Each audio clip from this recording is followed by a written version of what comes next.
have a big early season football game tonight here on SWX from Gonzaga Prep High School. It's the Mount Spokane Wildcats taking on the Gonzaga Prep Bullpups here this evening. Both teams 2-0 on the season.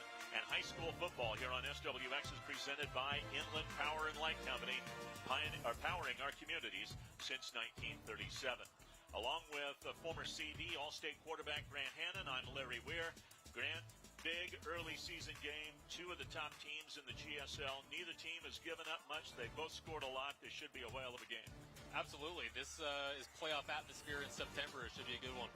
Both teams have scored almost at will this year, but it's the defense that's been very good for both squads. These are the top two defensive teams in the GSL. Mount Spokane hasn't given up a point yet this year, and Gonzaga Prep's only given up 10.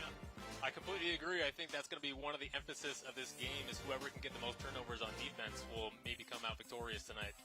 It's going to be a slobber knocker, as they say, tonight here in Spokane. There's going to be a big crowd. Parking was at a premium here, and we should have a whale of a game for you tonight. It's a battle of 2-0 teams.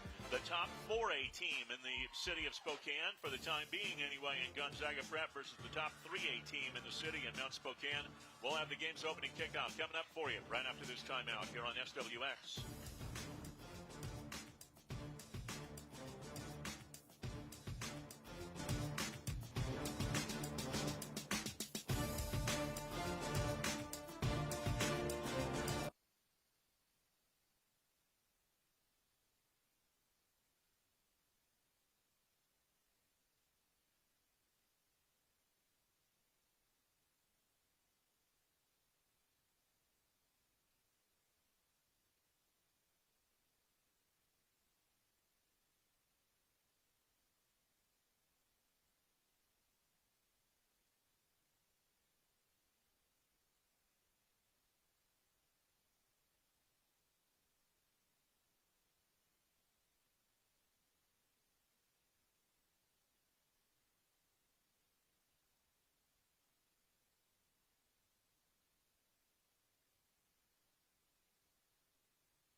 Packed student section tonight at Gonzaga Prep High School football. SWX is presented by Inland Power and Light Company, powering our communities since 1937.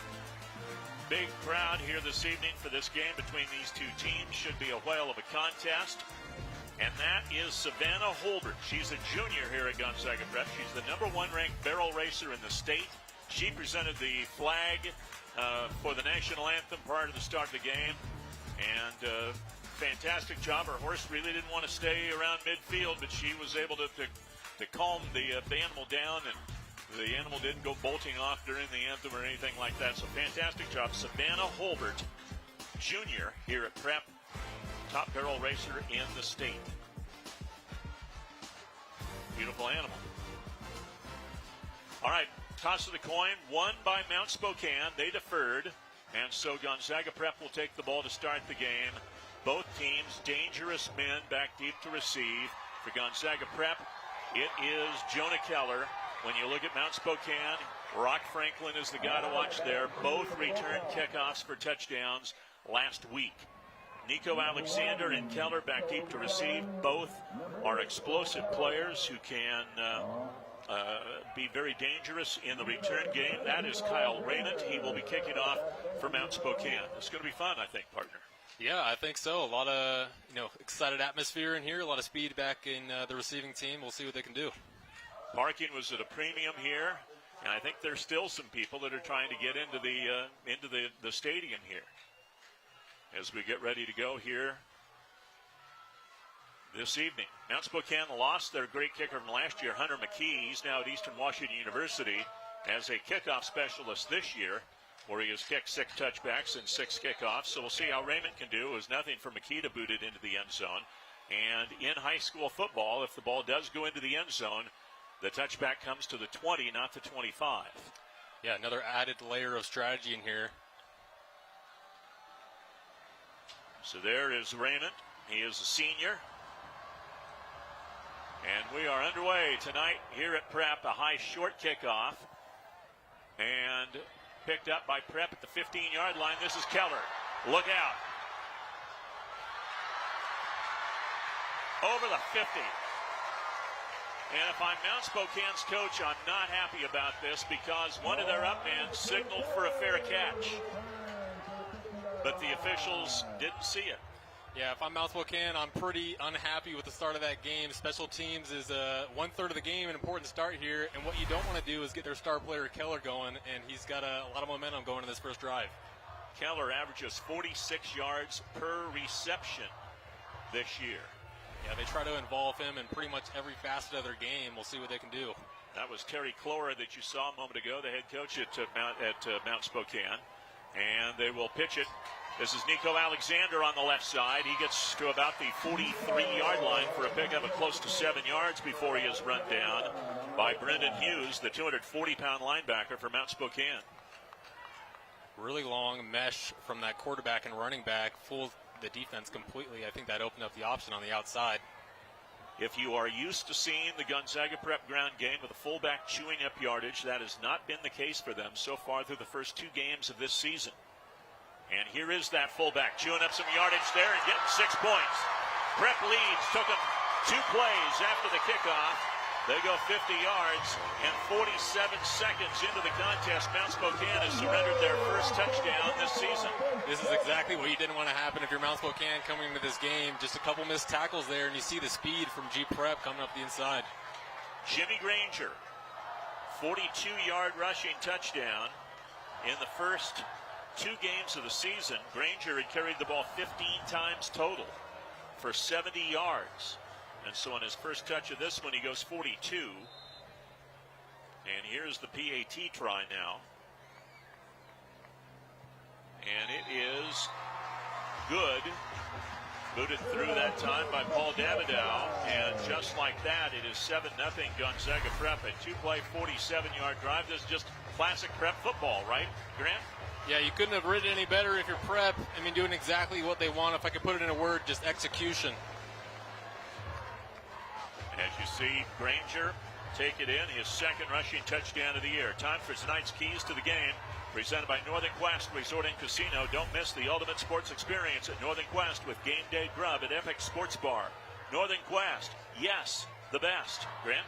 Like you said earlier, Larry, 2 powerhouse teams coming in, 2 of the best in the state. I think if you're Mount Spokane, one of your biggest offensive keys is protect your quarterback. Strocher is coming to this game really efficient. He's 22 of 27 so far in the season through 2 games. So you want to keep him upright. Don't want to put any grass on his uniform, but that's a tough task with this front 4 from Gonzaga Prep. On the defensive side, you need to stop the run. Prep has always been a run-heavy offense, probably always will be. Easier said than done, but how they're going to do that, they need to watch the ball first and foremost. They do a lot of motion. They need to fill their gaps and just do their job. Now, from Gonzaga Prep, that's a pretty good start. Couldn't write it any better than that, like I said, but they need to keep it clean. Through 2 games, 16 penalties for just about 200 yards in 2 games.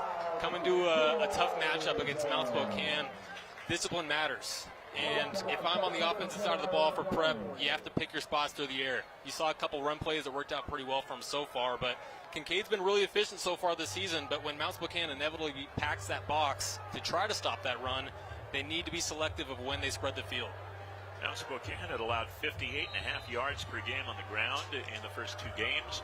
They got 50. They're on that drive. Let's see if the Wildcat offense can respond here. Strocher He has that familiar formation for them with two receivers set to either side. They will hand it off, a rare run by one of their running backs, and he got gobbled up very quickly by Spencer Paulson, the defensive back, or the linebacker, I should say, for Gonzaga Prep. Short gain on the play. Williams, the ball carrier for Mount Spokane.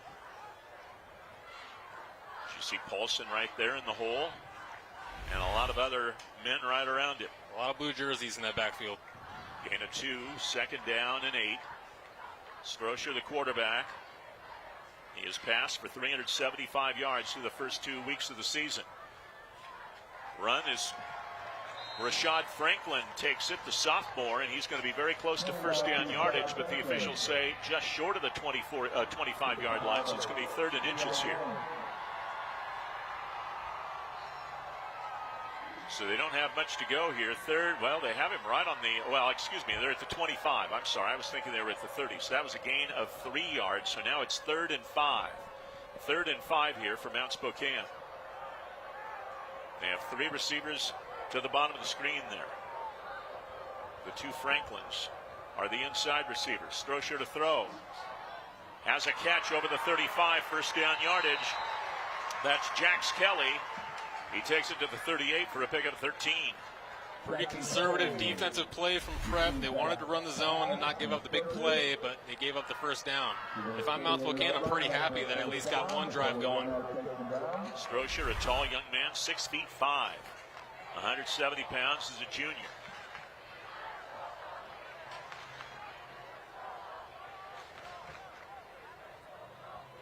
Prep plays the 4-3 defense. Rashad Franklin again.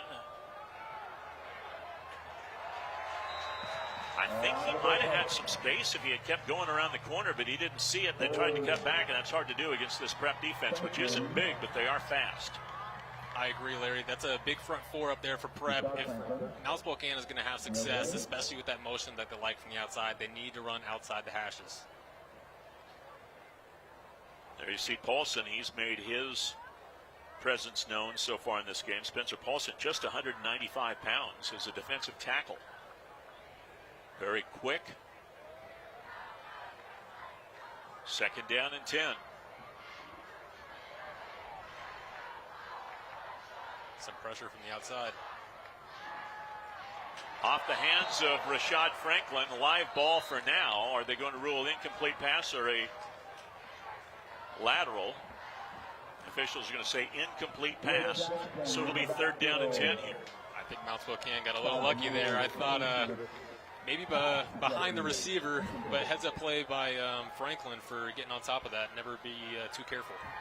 Rashad Franklin, just a sophomore, wears number 1. His brother Rock is a senior who wears number 0. And the 2 Franklins will go to the top of the screen as the inside receivers with Andrew Thomas on the outside by the numbers. So a big 3rd and 10 here, motion into the neutral zone. And once you get into the neutral zone, the play is blown dead. There's no free plays in high school football. So unless somebody drew the defender off, it's going to be a encroachment penalty here. No, it's going to be a false start on Mount Spokane, so somebody moved.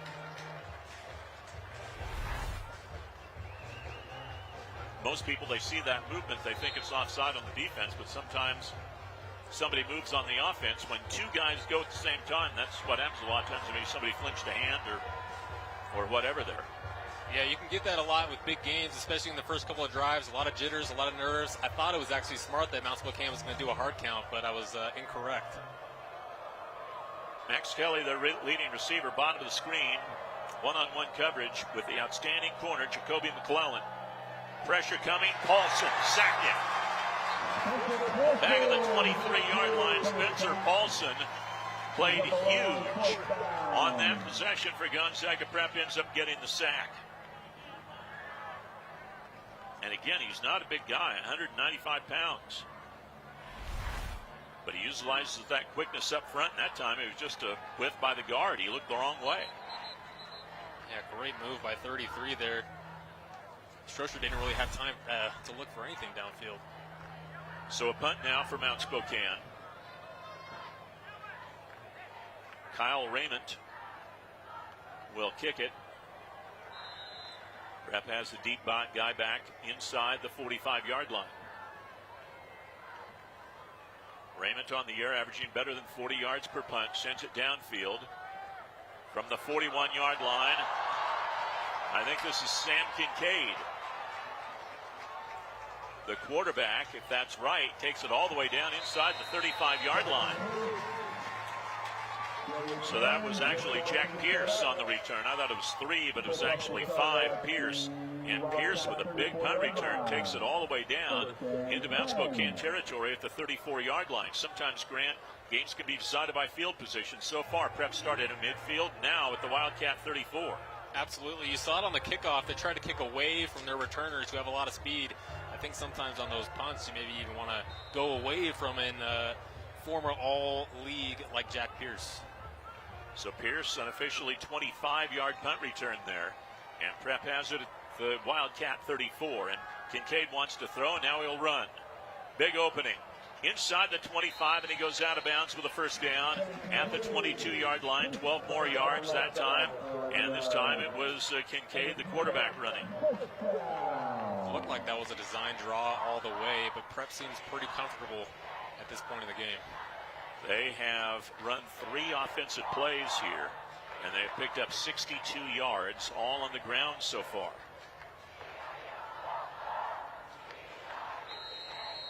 And flags come in as they're going to run option there. They faked it to Granger. I'm guessing it's going to be a false start here on Prep, but we'll see.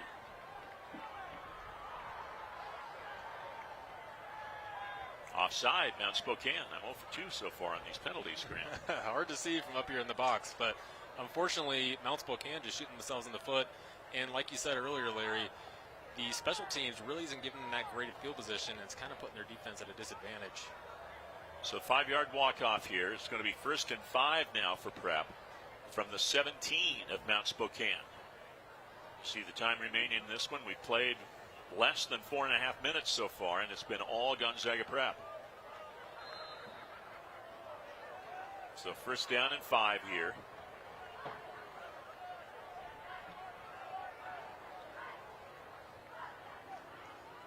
Kincaid keeps, gets about 3 yards or so on the play. It'll be 2nd down and short here. And so gain of about 3 there. It'll bring up 2nd and 2 here. Gonzaga Prep, this is really when you can start to open up the playbook a little bit. 2nd and short, you know you can come away with a field goal. Just don't turn the ball over. Sandra Nedherney was there on the stop, among others, for Mount Spokane. So now a big 2nd and 2 here. They're going to pitch it outside. Here's Keller. And Jonah Keller does what he does, and that's 4 touchdowns on the ground this season. That's actually his first rushing touchdown, but it's a 6th overall score of the season. And Gonzaga Prep has a 13-0 lead 5 minutes into this one. They're making it look easy.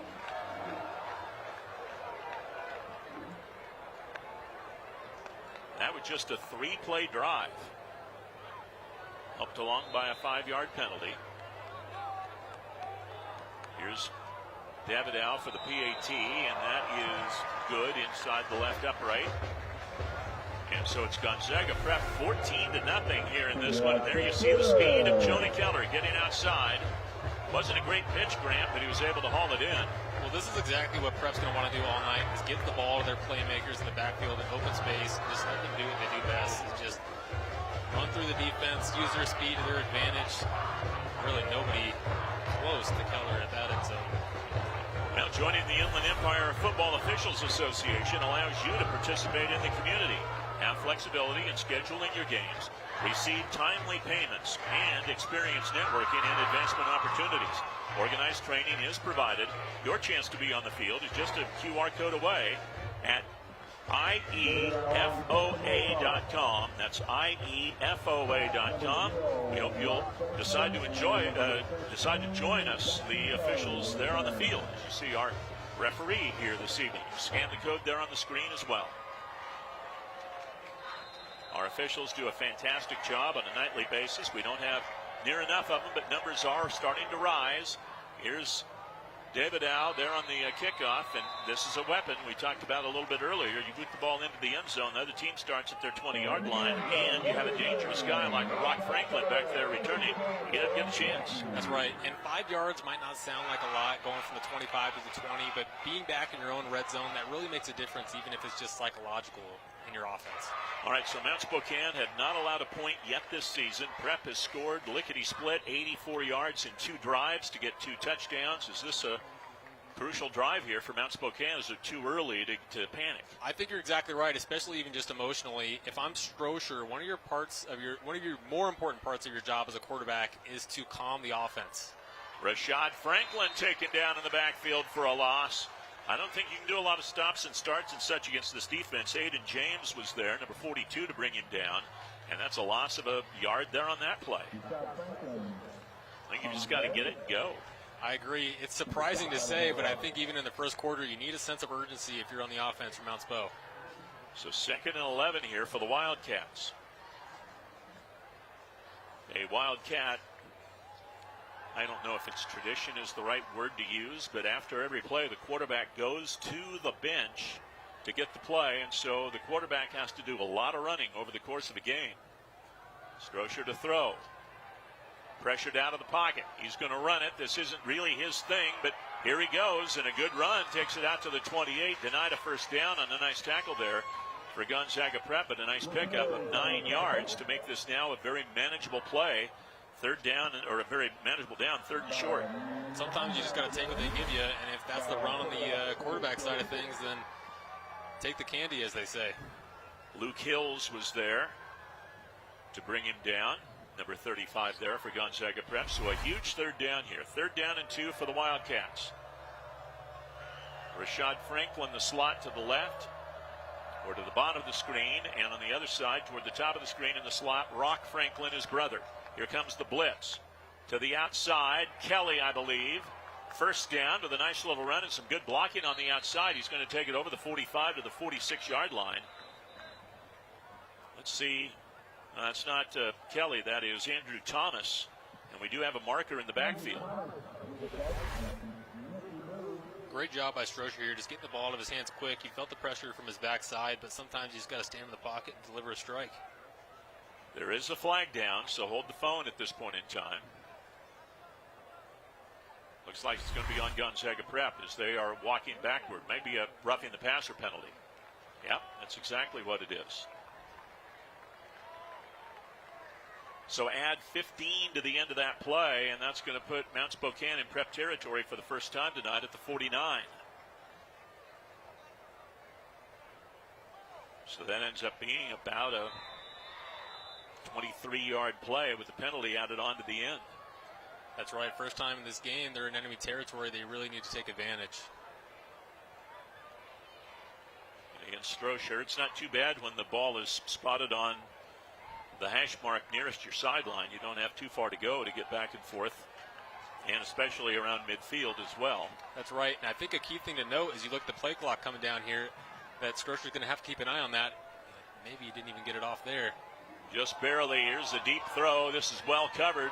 Leaping try incomplete. Rock Franklin came down with it, but he was out of bounds. That's a whale of a catch. Wow, great effort there. Surprised he didn't get a foot down, but that's something you want to see from your playmakers, at least just going up and making an effort. Watch this catch here if we get a good look at it. That was great coverage for Gonzaga Prep. And there you see Franklin, but just barely outside. Good coverage there by Matthew Gettahun for Gonzaga Prep. You know, I like that shot from Mount Spokane. If you're down in this game, you need a little momentum. Why not just send one early in the drive and just try to get a spark of enthusiasm on this offense? Gettahun one-on-one coverage at the bottom of the screen against Thomas here. They're going to run it. Rashad Franklin again, nothing doing. Hills, the linebacker, number 35. Paulson, the defensive tackle, number 33. A loss of a yard. It's going to be 3rd and 11 coming. And there's Paulson again in the middle of everything. He has a sack. There is at least a half tackle for a loss for him, and he, I think, had something earlier in the game as well.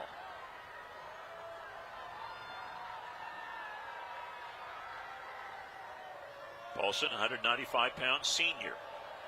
3rd and long, very important drive here. I wouldn't be surprised if I saw Prep put some pressure on the O-line here. Right now, not showing a blitz. They will come with 4. Rashad Franklin on the outside, but that was well defended. Jack Pierce was there to bring down Rashad Franklin after a short gain to the 48, couple of yards. It'll be 4th down and 9. Tough play whenever you don't throw the ball beyond the line of scrimmage, trying to get a first down there. And that wasn't even necessarily a screen on that play. That's right, more of a check down, but sometimes it's a war of attrition. You want to just live to play another down. Pierce, the deep receiver, had a good punt return, about 25 yards earlier in the game. Raymond, the punter, a good punter so far this season. A little pressure on. He'll kick a low-line drive, and Pierce on a bounce from the 15. Out across the 20, cuts to his left. Look out, over the 30. Finally is hemmed in, short of the 35. So it's been Gonzaga Prep so far, all Gonzaga Prep in this game through the first nearly 9 minutes so far. 2 drives, 2 short field drives, 2 touchdowns for the Bullpups. They lead Mount Spokane 14-0 here on SWX.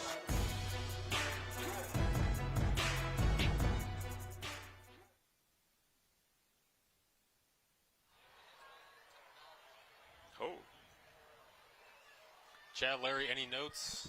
Anything?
Beautiful night here in Spokane. High school football coverage on SWX is brought to you in part by Findlay Downtown Toyota on 3rd Street.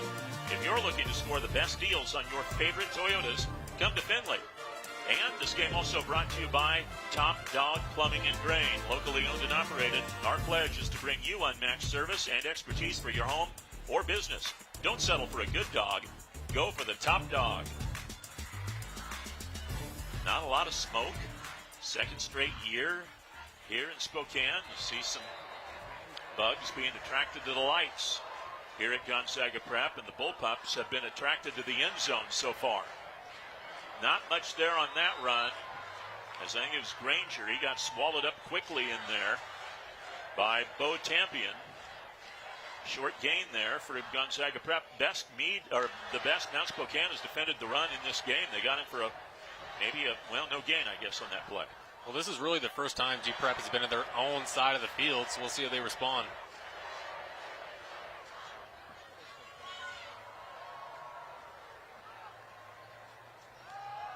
On a slant, incomplete, a little behind the intended receiver there, Kroll.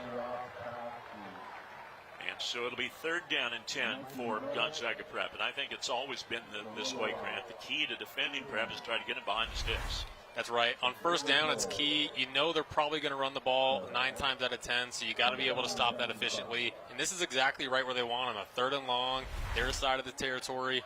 And, I would expect maybe a little bit of a zone here and just keep your safeties deep and don't let your guys get beat. Like they're showing some pressure maybe. Kincaid will heave it deep. He's got Keller open. Keller's got it. Now it's a foot race. Slightly underthrown. and that allowed Andrew Thomas to make the play in the end. But when you've got a speedster like Keller, just let him go. And that's what they did. And that is a gain of 47 yards. Great ball here by Kincaid. Really just outran him. Just a go route up the side.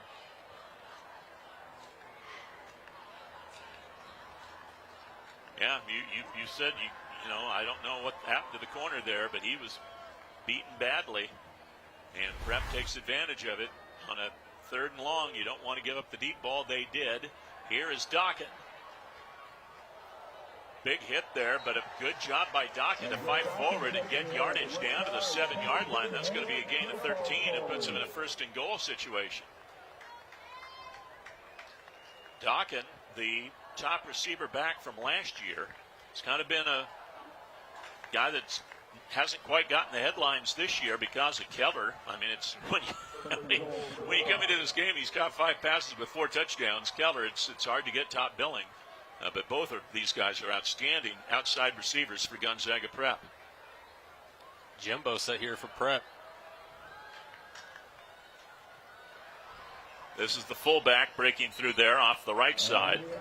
That is Andy Agata, who has come in to take over as that fullback. He got a couple of yards on the play down to the 5, so it'll be 2nd and goal. You've got Jacoby McClellan, who is the outstanding cornerback for this team. He is number 1 there, split out to the left side of the offense toward the top left of your screen. Let's see if they do something with him. He's caught 1 pass this year, went for a touchdown. They don't play a lot of two-way guys at Gonzaga Prep, so McClellan getting a little bit of offense. So is what they think of him. That's a well-devised play right there. I don't know how you stop that. Nico Alexander leaks out of the backfield, gets the touchdown pass from Sam Kincaid, and the 5-yard toss gives the Bullpups a 20-0 first quarter lead. And these short yardage situations are really where Prep is dangerous. They have so much motion in the backfield. They have 3 or 4 players that can be utilized in the pass or run, and you just see, you know, a fake handoff, and their fullback leaks out the back, and just a nice rollout, easy pitch and catch. Alexander's 2nd touchdown to this one. His 1st receiving. He also ran in the 1st touchdown, and Davidow boots through the PAT, and it's 21-0. And I got to say, I didn't see this coming. Me neither. Sometimes in these big games, if a team can come out firing from the start before the other team can really get settled, especially in a playoff atmosphere like this, you're playing away if you're Mount Spokane. Gosh, you know, could be a danger of running away with this at this early in the game. Well, let's take a look at what's happening across the state. The top 10 in the state of Washington in the latest polls. And here you go, Gonzaga Prep number 2. Lake Stevens, Prep, Graham Kapowsin come to the east side for Chiawana out of Pasco. And then at the bottom there, number 10, Moses Lake. A lot of storied programs there with Camas and Bothell and Puyallup, Curtis, etc. And on the 3A side of things, Mount Spokane in at number 9. Kennewick is the number 5 team in the state. Bellevue, again, you talk about storied programs right there at the top. Bellevue, Eastside Catholic, O'Day. That's right. That's 3 tremendous programs over in Western Washington. A lot of familiar names on that board. So, Davidow, let's see if he boots it into the end zone. He does not. This is Rock Franklin. Oh, and he just about broke it. If he could have gotten by the shoulder, I'm trying to see who that was. That was Ren Jackson. Ren Jackson just got a shoulder in. If Rock Franklin could have watched this here, if he could have just avoided that, it was his own man. Ran into his own guy. If he could have split through there, that might have gone to the house. Yeah, they finally tested him on a kickoff, and he showed his speed there, but unfortunately couldn't take it to the house on that one. And you see what the difference is. The kick doesn't go into the end zone. They get it at the 30 rather than the 20, so they get 10 yards in field position. Strosher wants to throw. Fires it over the middle. Incomplete. Jack Pierce spread that. Cut in front of Rock Franklin. Great break on the ball there by Pierce. And it's an incomplete pass. Pierce is an outstanding safety. Strosher is lucky that he got away with that one. It was almost picked. There you see Pierce. 6'1", 180 pounds. Gonzaga Prep, they've had a mantra this season. They were just short last year, falling to Camas in the semifinals. Their goal is to get to the state championship this year. Here's Rock Franklin in some space. He's able to avoid the first Prep tackler, and he gets out over the 35, it looks like, before he's knocked out of bounds. And he is hard to tackle. He is an outstanding athlete. Franklin will get 6 and bring up a third and manageable here. Yeah, great job by Mount Spokane there, just breaking the tackle. If you're Prep, that's really the defense you want to be in. They were in a cover 3 with man on the outsides, and they had the linebacker covering the flat. They did everything right. It's just athletes beating other athletes, really. And we are going to come down to the end of the first quarter here at Gonzaga Prep High School. All Prep in the first quarter of play. They have touched the ball 3 times. They have 3 touchdowns. The first points allowed this season by Mount Spokane. And the Prep defense has been stiff so far. Prep with a 21-0 lead after 1. Back with quarter 2 after this here on SWX.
Tonight's coverage of high school football on SWX is brought to you in part by Northern Quest Resort and Casino. Don't miss the ultimate sports experience at Northern Quest with game day grub at Epic Sports Bar.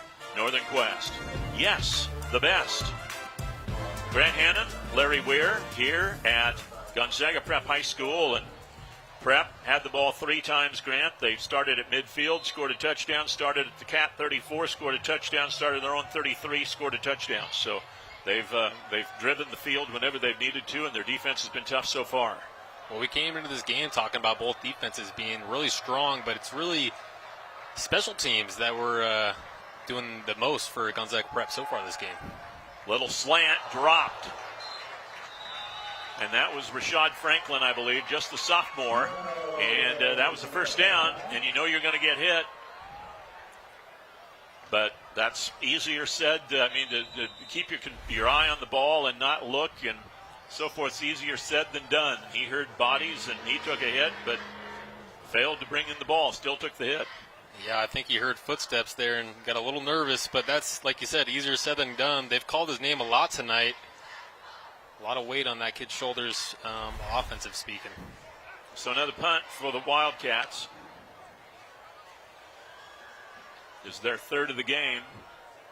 And Jack Pierce, who has 2 good returns to his credit, is back deep to receive.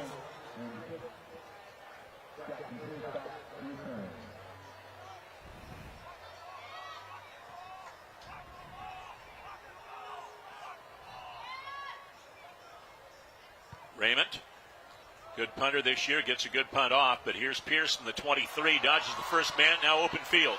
35, out to the 40, breaks the tackle, still on his feet, breaks back to the left, now at midfield. And he's finally tripped up by the guy that's the quarterback, Cade Strozier. Right. At the 41-yard line of Mount Spokane. So Prep starts in Wildcat territory again. And for Pierce, his third punt return. I think we may have a marker down somewhere. The officials are talking it over. I'm not seeing the flag on the field, but that means nothing. As you see, 4 of our officials in to talk it over.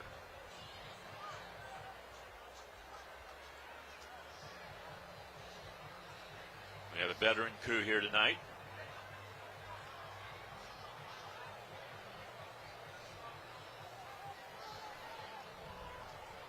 A personal foul called on Mount Spokane. So that's going to tack on 15 more yards to the end of the play here, and that means Prep starts at the Wildcat 26. When it rains, it pours, Larry. Oh, they can't get anything going right here. This is really an important drive, I think, for Mount Spokane at this early end of the ball game. You're starting the second quarter here. You know you're down by a lot. You have to get something going. You just got a personal penalty that just backs you up even further into your own territory. You really got to be careful of letting this game get away from you. There is Nate Graham, the head coach here at Gonzaga Prep. Let's see what we see here. Okay, so here's going to be your penalty. It's going to be the player playing without his helmet. And that is illegal. You cannot do that. This is Keller. And he's going to be short of first down yardage, it looks like, down to the 18-yard line. So Jonah Keller's going to gain about 8 yards on the play.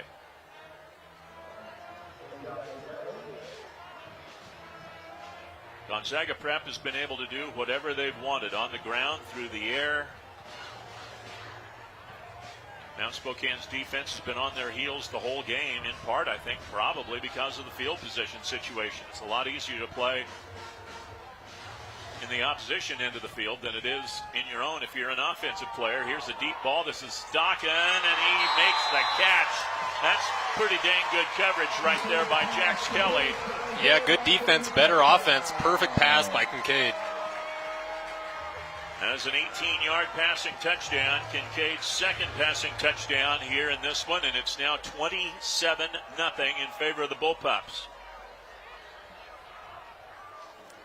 And for Dockin, a fantastic catch there, his second receiving touchdown of the season. That's really a perfect use case for Dockin. 6'5", pretty big, tall kid. If you got him outside, just isolated with a lot of room to play, why not just throw up a jump ball? Davidow for the PAT. Good snap, ball spotted. Good rush up the middle that time by Mount Spokane, but the kick's still good. And it's now a 28-0 ball game here as we take a look at this again. And just tremendous ball by Kincaid. Good defense here. There's nothing more Kelly can do. Just a great Just effort. a great offensive play. I think he one-handed that, really.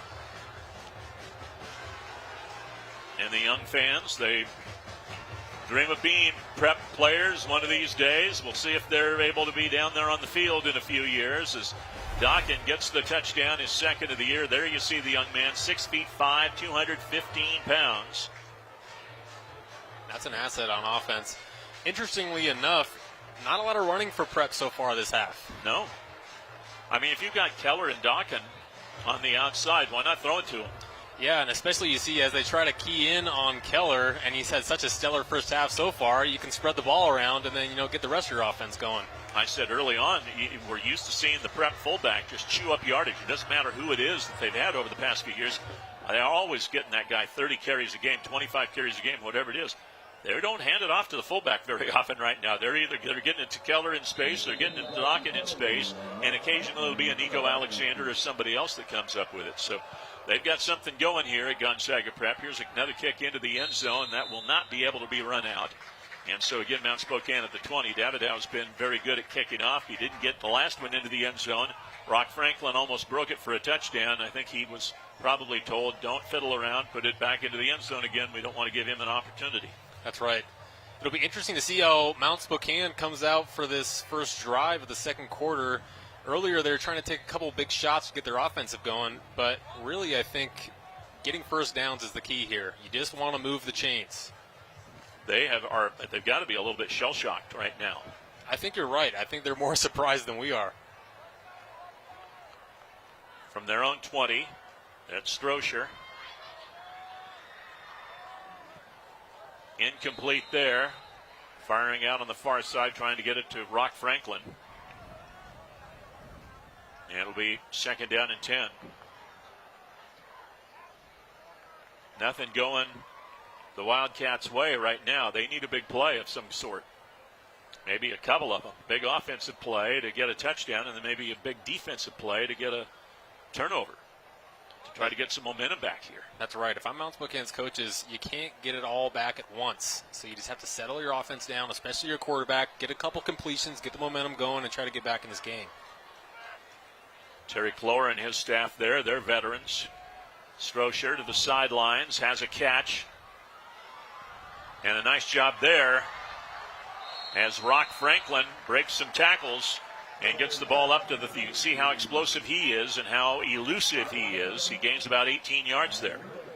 That's not the first time we've seen him break a couple tackles tonight. You got to just get him the ball in space and let him do what he does best. Going against a good player out there in Gedahoon. Was able to get away from him and get a rare Wildcat first down.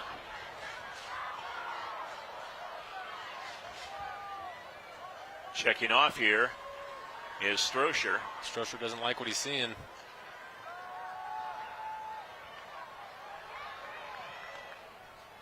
Sends it into the sidelines. Rock Franklin, the nearest receiver there, so it'll be second down and 10. A lot of maturity shown there from Stroesher, just throwing the ball away. You don't see anything you like. Just live to play another down and don't turn the ball over. I think that's a smart play. At some point, when you have pass, you're going to have to mix in a draw or something here. We'll see when we see it. You're exactly right. We were talking before this game started. Mount Spokane likes to do a lot of motion, especially from their slot. We saw that earlier in the game. To much dismay of Mount Spokane, didn't work out too well for them. They've turned to their shotgun pass formation a lot more, but we'll see what they draw up here on second down. Looking for Rock Franklin again. Pressure is on. Second sack of the game. And that time around, it was Nehemiah Areta, the 215-pound defensive lineman, to bring him down. Second sack for the Bullpups, and that's a big loss. They're going to say he was hit at the 32 initially. It's only a 6-yard loss. Wasn't a whole lot of time there. He had time for his first read, but once that was taken away.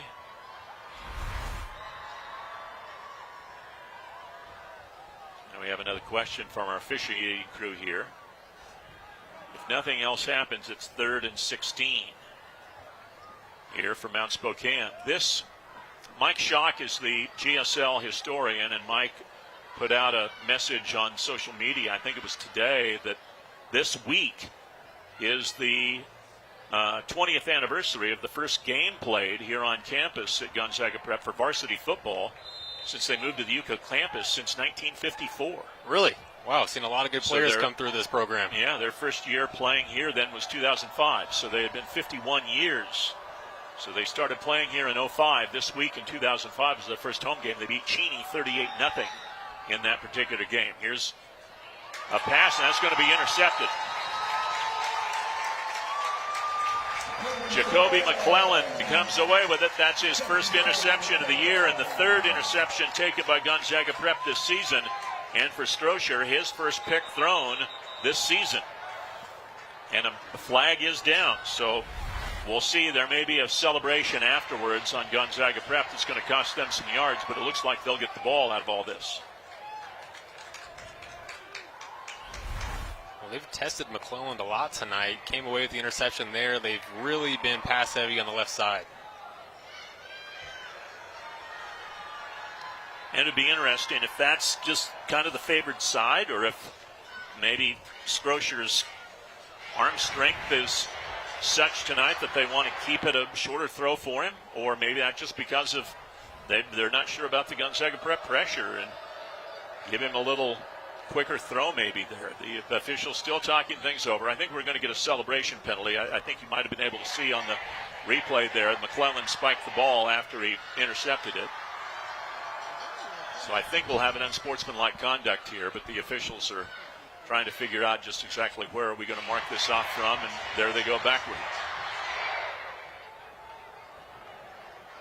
Well, if you're Mount Spokane, you're going to have to start digging really deep in your playbook and start becoming a little bit more creative.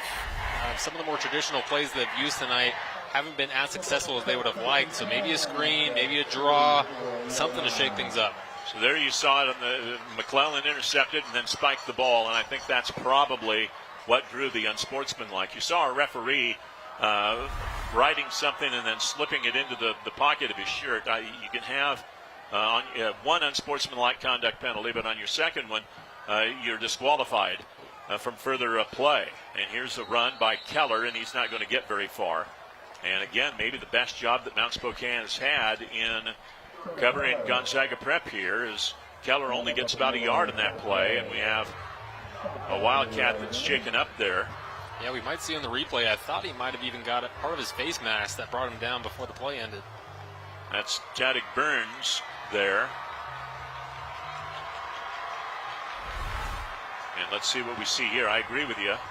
That might have been, yeah, right there, I think, with maybe a little bit of a face mask, but he also had his hand on the back of the jersey. They have Jackson Simmons, the 275-pound lineman for Mount Spokane. So a yard gain for Keller. And this was a missed play here by Gonzaga Prep. I'm not sure who wasn't where they were supposed to be, but they had a traffic jam in the backfield that time, and there wasn't much Kincaid could do other than go down for a loss of about 3 yards. That's right. I think that's really the only weakness that Gonzaga Prep has in their style of offense. They like to run that wing T hybrid kind of pistol, a lot of motion, but those plays take a long time to develop. And if Mount Spokane's front four can get in the backfield quickly, I think they can have a much more successful rest of this game, but we'll see. So now 3rd down and 11 here for Gonzaga Prep. Last time they were 3rd and long, they found Keller for a long passing play. Kincaid, tough throw, finds his man Dokken. Now it's a foot race.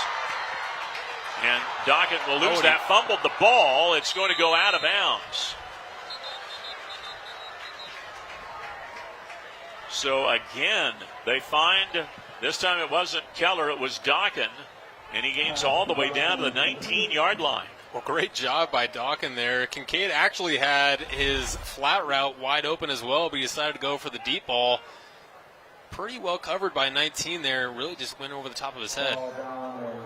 Yeah, Ethan Williams, he's only 5'6", and there you see the fumble.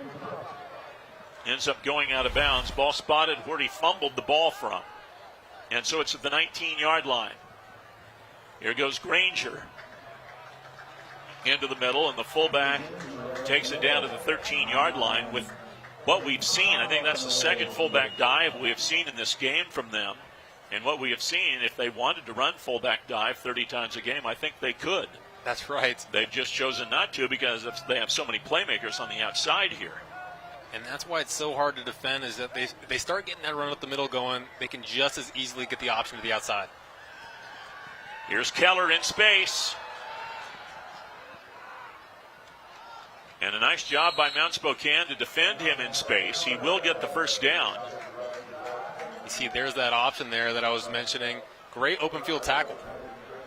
Johnny Haley, I believe, the junior corner, was there. And we'll see it here.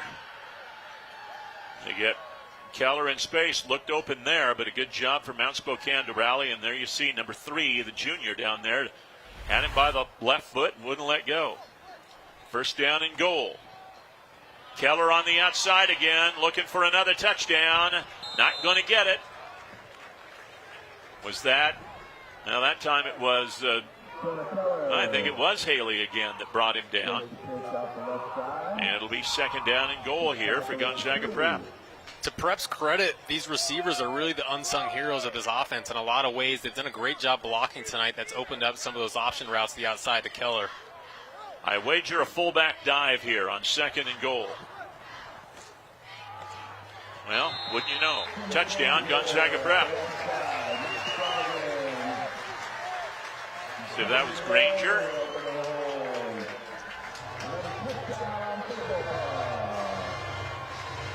Granger there, that was Dockett, he was helping up, and so Granger is able to run it in there, number 24, 34-0. You could knock me over with a feather, I think, right now. So here's Davidow with the PAT.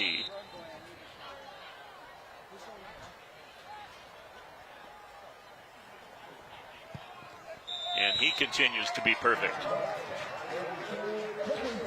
35-0 with 6:36 remaining in the first half. Nothing fancy about this. This is old-fashioned Gonzaga Prep football that they've been doing for years and years and years and years and years and years years and years. You know, nothing's changed with this new coach. McKenna has really kind of pioneered that type of offense. Not the first and certainly not the last, but Gonzaga Prep probably will always be a run-first offense. So Granger, his second touchdown of the ball game, his first touchdown of the ball game, makes this a 35-0 game. This portion of the game brought to you by Perfection Tire and Auto Repair. Nobody beats perfection. And that's what Prep has been basically in this one. Perfection so far. Nate Graham coaching runs in that family tree. And there you see a frustrated Mount Spokane head coach Terry Clower, who obviously, like the rest of us, thought this was going to be a game that went right down to the wire. Davidow, does he boot it into the end zone again? He does not, but he didn't kick it to Rock Franklin. This is Jax Kelly. He'll take it across the 20, but not much across the 20. Good kick coverage there by the Bullpups. And Mount Spokane will take it at their 23 here. Well, Gonzaga Prep has really dominated all three phases of the game, special teams, defense, and offense so far. They got Mount Spokane on their heels at the start of this game, and they have not let up. They've just continued to punch, and Mount Spokane has not been able to get anything to where they can clear their head for a little bit. There's been constant pressure here by the Bullpups. Yeah, a little bit of shell shock from all sides of the Mount Spokane sideline. I think if you're them, you just want to get some points on the board going into half. Yeah, here it's now you just need to try to get a touchdown here if you can.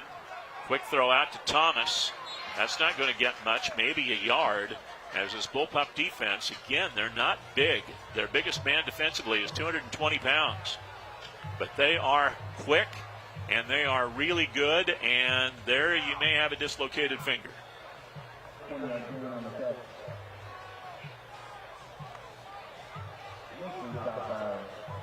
Either that or no, that's not going to be that. That's not going to be the problem. But he did something to his hand there, and that is Ren Jackson, who's an outstanding linebacker. To the outside. Again, not much there for yards. Reaching out, nice job there by Rock Franklin to get an extra yard or two there by reaching that ball out and not fumbling it. But it's still going to be 3rd and 3 here for the Wildcats. I wouldn't be surprised if you saw the rare run from the Wildcats right now. They have run very little in this game. I think maybe once or twice early. Never mind, an empty set here. We've seen Strocher take off and run in a scramble. See if they get a designed run. Nope, not this time, but to the outside. He's got a first down. Out across the 40 to the 41. Pass completed to Rock Franklin.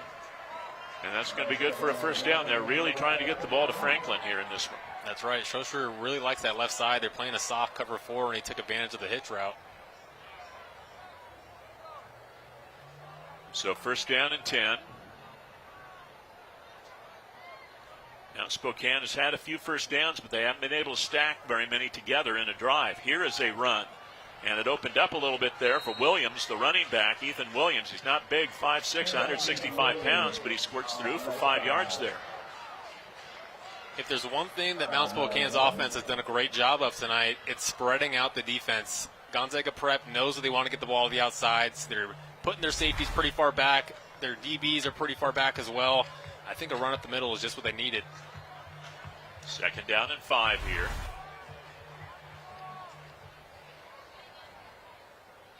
Rashad Franklin is the motion man. They're going to take a shot. Rock Franklin, I believe, and he is well overthrown and well covered anyway. Even if it had been online, it looked like it was Bodie Hull running with him back in the secondary. We have not seen McClellan since he spiked the ball in that last play after the interception, so he may be serving a penance for the penalty. And it'll be 3rd down and 5. I would like to see Mount Spokane get Strocher outside the pocket a little bit, get him moving, get him some easy throws, some good completions, and just let him get his confidence built back up.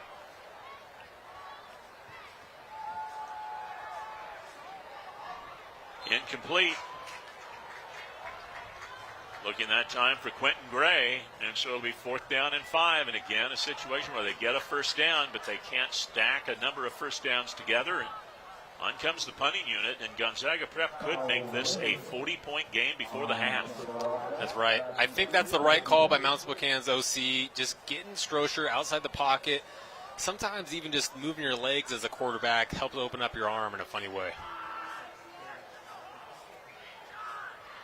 Pierce has received 3 punts, and he has 3 big returns in this one. Raymond is a good punter, and he boots a low-line drive away into the sidelines.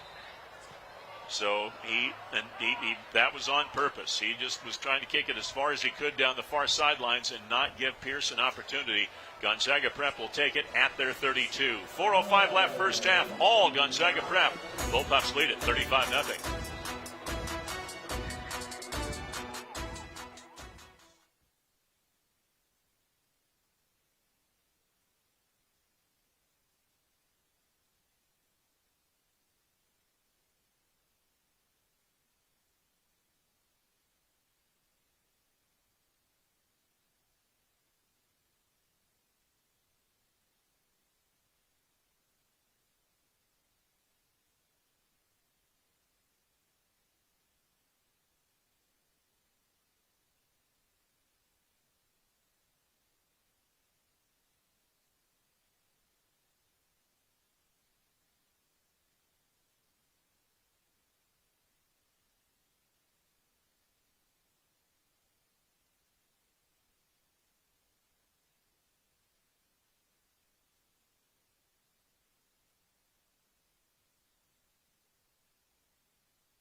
All right, welcome back. Gonzaga Prep High School football on SWX is brought to you in part by Titan Truck Equipment.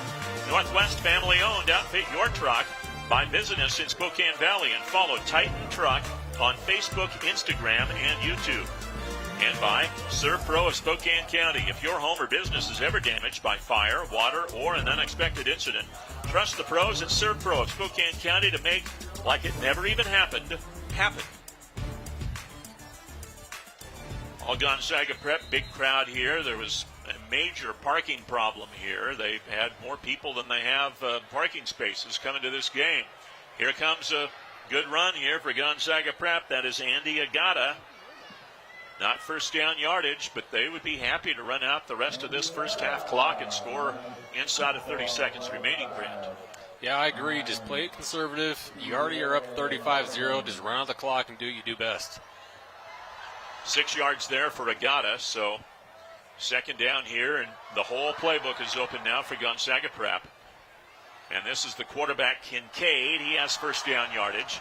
He'll take it to about the 25-yard line. Marcus Watson was there to help bring him down, number 24 for Mount Spokane, but a run by Kincaid for another 6 yards and another first down for the Bullpups.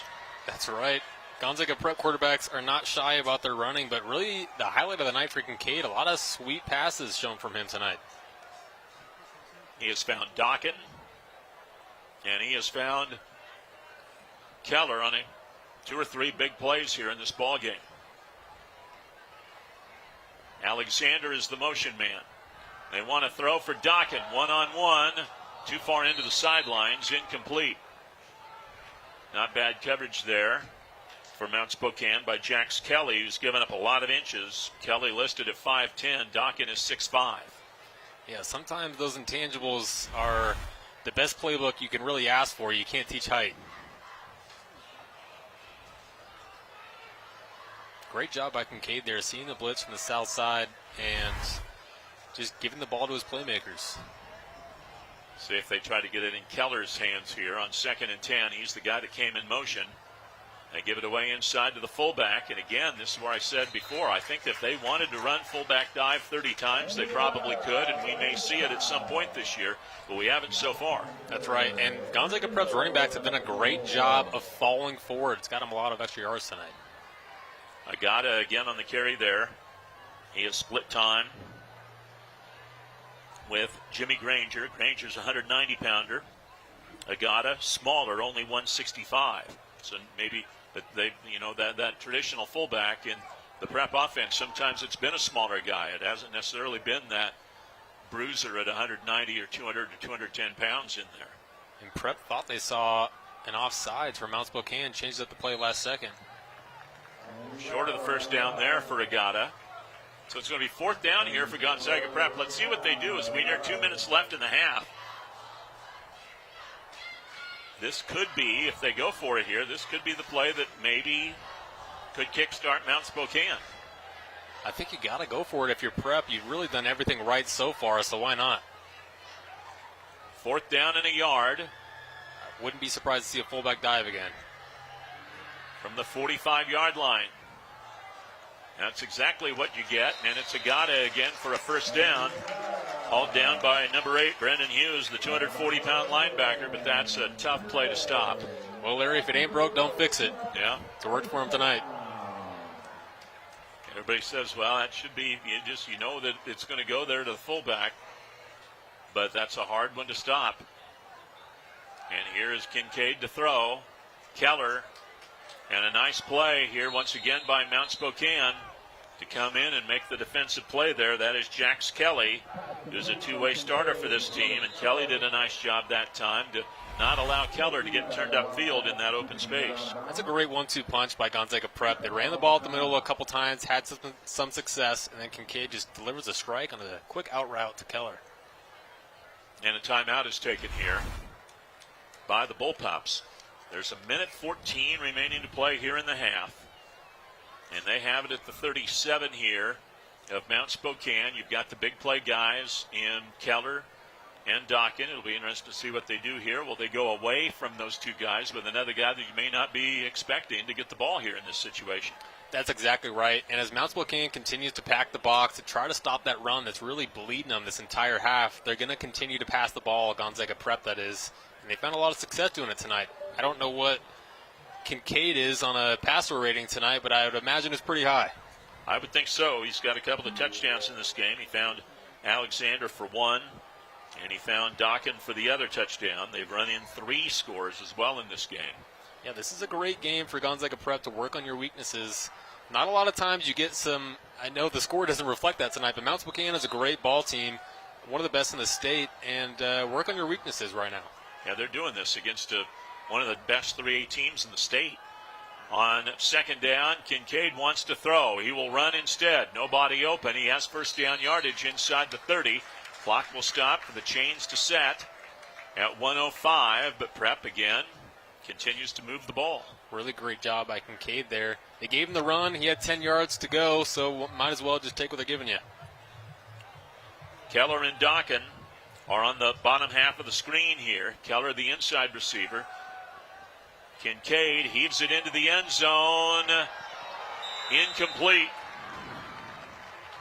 Just short of the end zone, but again, we're looking at Dockin, we're looking at Keller. They throw it to Dylan Kroll that time. That's a great defensive play by Johnny Haley there, breaking up the ball at the last second. Really textbook defensive back play right there. He's had a good game in the defensive backfield here for Mount Spokane. So now 2nd and 10. Dockin is now the inside receiver. And it's Keller at the hash marks on the left side toward the bottom of the screen. A lot of room for Keller, and Dockin might slip behind the defense for a post route right here. Pressure. Kincaid heaves it downfield. Dockin, does he have it? Yes. And again, good coverage for Mount Spokane. Just a better throw by Kincaid, and Dockin hauls it in down at the 11-yard line. Well, to his credit, Franklin was in great position. Just a better catch by Dockin, and another on-the-money throw from Sam Kincaid. All right, you're an all-state quarterback, so you did this a few times. You roll to your left and throw as a right-handed quarterback. That's a hard throw. Easier said than done, but Kincaid did a great job of getting his hips around and just delivered a strike. Power is the most essential part of those throws. So first down now from the 11. Kincaid, I think he wanted to get it to Keller there, but Mount Spokane did a nice job of denying the pitch to Keller, and so Kincaid read the play, kept it, got about 4, maybe 5 yards, and Prep uses their second timeout. If Gonzaga Prep scores a touchdown here, we have a 40-point game at halftime, and we will have a running clock in the second half in a game between two of the best teams in their classification in the state. Prep number 2 on the 4A side, Mount Spokane number 9 on the 3A side, and this is just stunning that Gonzaga Prep's been able to do this to a very good football team in Mount Spokane. You're exactly right, and coming out of this break, I wouldn't be surprised if we saw another fullback dive, and then if that doesn't work, maybe followed up by a pitch on the outside. If I'm any of those other top teams in the state of Washington on the 4A side, I look at this score tonight or in the morning and I say, oh, that's not a good thing for our team, I don't think. That's right, and if you're on the west side and you're waking up on Saturday morning seeing that Prep put up 42 points potentially in the first half, that might keep you up at night, especially if you're a defensive coordinator. Yeah, that's going to cause some coaches some uncomfortable nights. And really, I think besides the win, the W is always the most important thing, but the confidence that this instills in the offense, the special teams, really on all three levels, the defense especially, putting up a goose egg in the first half, Gonzaga Prep's going to feel pretty good about themselves going into the locker room. All right, where's Keller? He's the wing to the right and the motion man off to the left here. Kincaid throws back of the end zone. Dockin got it. Touchdown, Prep. Third touchdown pass for Sam Kincaid in this game. He has 10 in 2.5 games. Just a great pitch and catch there. Excellent route by Dockin. Pretty big guy, but a nimble route, especially with not a lot of room to operate in the end zone.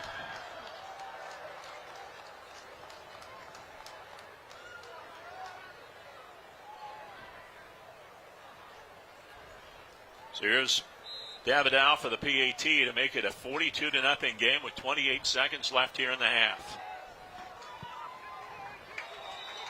And he stays perfect. No, he doesn't. Took a minute or two. The officials decide wide to the left. So it's a 41-0 game as we see the replay here. I don't know if he was looking at Keller initially there and whether that was done to look off Dockin but Dockin was always the primary guy, or if that he was the secondary guy. But regardless, Kincaid, Dockin for the touchdown. 41-0 is the score. Well, I think everybody in the stadium was looking for a run up the middle, me especially, but they, Prep, to their credit, did exactly what the defense expected them not to do and have everybody fooled. I actually thought they tried to get it to Keller. Okay. That's what I was thinking. That's why I mentioned in the play that I was identifying where he was and that he was the motion man. So that's why I'm not sure again whether he was the initial target, defended well, so they had to look him off, or if he was the decoy on all that so they could get it on the skinny little post there to Dockin. Yeah, schematically, Gonzaga Prep has just a lot of mystery. I mean, it's hard to watch so many different players in motion, a lot of different handoffs, a lot of mesh between the quarterback and the running back, but let alone that, they have a lot of playmakers. Stockin, Keller especially, those two draw a lot of attention, but like you were saying during the break, that gives you a chance to give the ball to some other guys that really don't get the limelight as much. And this will be at the 1-yard line. It'll be Kelly. And he will take it up to about the 23 or 4 there, with 22 seconds left to play here in the first half. Well, 22 seconds, I think what you're asking yourself, if you're Mount Spokane, do we just let the clock run out and just lick our wounds and go into the halftime trying to scheme up a better offensive play in the second half, or do we try to go for it and put some points on the board? Well, you have all 3 of your timeouts. You don't have great field position here. You're at your own 23. We'll see. Well, they're going to be better than that because there's going to be a penalty here on Gonzaga Prep. That's going to be a big penalty. Personal foul, a face mask call. And so now you have it at your 38. So that's now big. It's a little easier to say, okay, we have all 3 of our timeouts in our pocket. Let's see if we can get 15 to 20 yards on this play. And if we can, maybe we go for it here. And you got the 2 Franklin brothers on the left there. I'd keep an eye on them. They've been really making it a concerted effort to get it to Rock Franklin. He's at the top of the screen at the numbers there at the 40-yard line, roughly. It is a handoff, so they're waving the white flag here basically in the first half as the clock will run out here in the first half of play. And Gonzaga Prep has done what I don't even think their people thought they were going to do in this ball game, and that's come in and lay waste to one of the best 3A teams in the state in Mount Spokane. We're at the intermission. A stunner here at Gonzaga Prep High School. At the half, we have a 40-point game and a running clock in the second half. Nate Graham, you saw him there a moment ago, the Gonzaga Prep coach. He is happy. There's one big play, Granger. There's a touchdown to Nico Alexander, touchdown to Dockin. And they rain touchdowns here in this one. Gonzaga Prep with a 41-0 lead here at the intermission.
Welcome to halftime here on SWX. It's brought to you by the Community Colleges of Spokane, an education designed with life in mind. And life has come crashing down on Mount Spokane here in this game as they trail Gonzaga Prep 41-0 in a situation nobody had expected at all. Grant Hannon, this is a stunner to us all. Yeah, Prep is really firing on all cylinders. The thing that I can't wrap my mind around is that they're this good this early. This is only the third game. I know they're a senior-laden offensive team, but they're really doing all that they want on both sides of the ball. That was Jimmy Granger, the first touchdown of the game. I don't know why I had it in my sheet marks down as an Alexander 8-yard touchdown, but it was Granger there for the touchdown. Keller, number 8, with a score. Here's Dokken, first of 2 scores for him. Now they're going to go up top again. There's Dokken, actually 2 scores for Dokken. Here's another run. Granger, his second of the game. And there's Dokken in the back of the end zone, just like that. There's the scoring plays. Equal mixture of running and passing. 3 rushing touchdowns, 3 passing touchdowns in this one. Dokken, 2 TD receptions. Keller with 1. Granger, 2 rushing touchdowns. And Alexander with 1. Yeah, a lot more passing than you're used to seeing from a Gonzaga Prep offense, that's for sure. And so Gonzaga Prep, I mean, for Mount Spokane here in the second half, this just got to be about pride here, right? I mean, we're not coming back to win this game that's going to have a running clock in the second half. So that just lessens the game here. But let's go out and let's win the second half. You're exactly right. You're just playing for the guy beside you at this point of the game. Might be a wash, but you just want to put some good tape on there for next week and try to get something going so you can go into your next ball game feeling a little bit better about either side of the ball, really. You saw the Mount Spokane sidelines there a moment or two ago. They're in shock. I think maybe the Prep fans you see there, they might be in a little bit of shock too, but it's pleasant shock, not unpleasant shock. All Prep at the intermission, 41-0. We'll have more after this timeout here on SWX.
Well, let's take another look at tonight's keys to the game, brought to you by Northern Quest Resort and Casino. Don't miss the ultimate sports experience at Northern Quest with game day grub at Epic Sports Bar. Northern Quest, yes, the best. Grant, here were your keys to this one.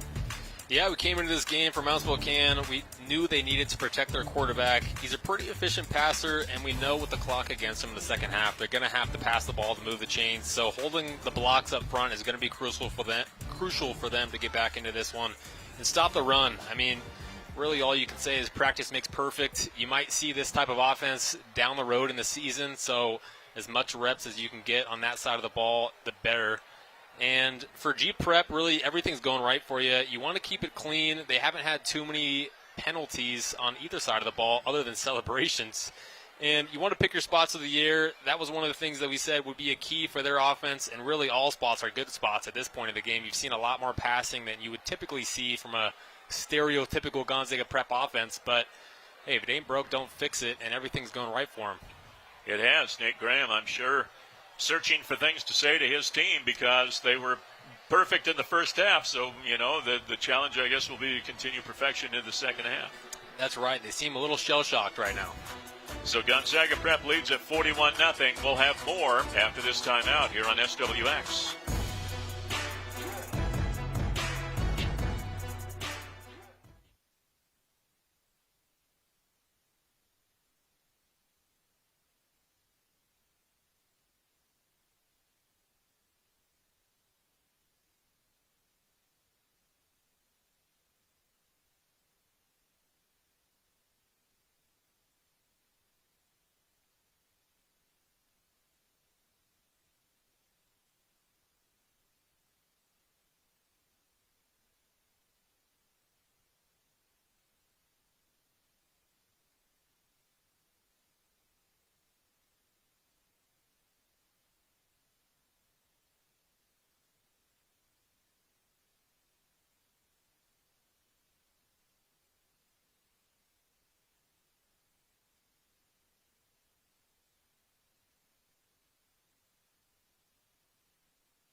High school football on SWX is presented in part by P1FCU. Are you looking for a free checking account? Well, P1FCU's Ascend Checking is free checking that can earn you dividends. Open your account at P1FCU.org. Well, will we see the Gonzaga Prep starters in the second half, or is their day done as we get ready for the second half of play here at Gonzaga Prep High School? We will find out coming up. Halftime on SWX was brought to you by Community Colleges of Spokane, an education designed with life in mind. Our second half is next. Gonzaga Prep with a 41-0 lead here at Gonzaga.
High school football on SWX is presented in part by your local McDonald's restaurants. Proud sponsors of the McDonald's Team of the Week, featured every Friday night at 11:15 on NonStop Local KHQ in SWX Overtime, which will be coming up tonight.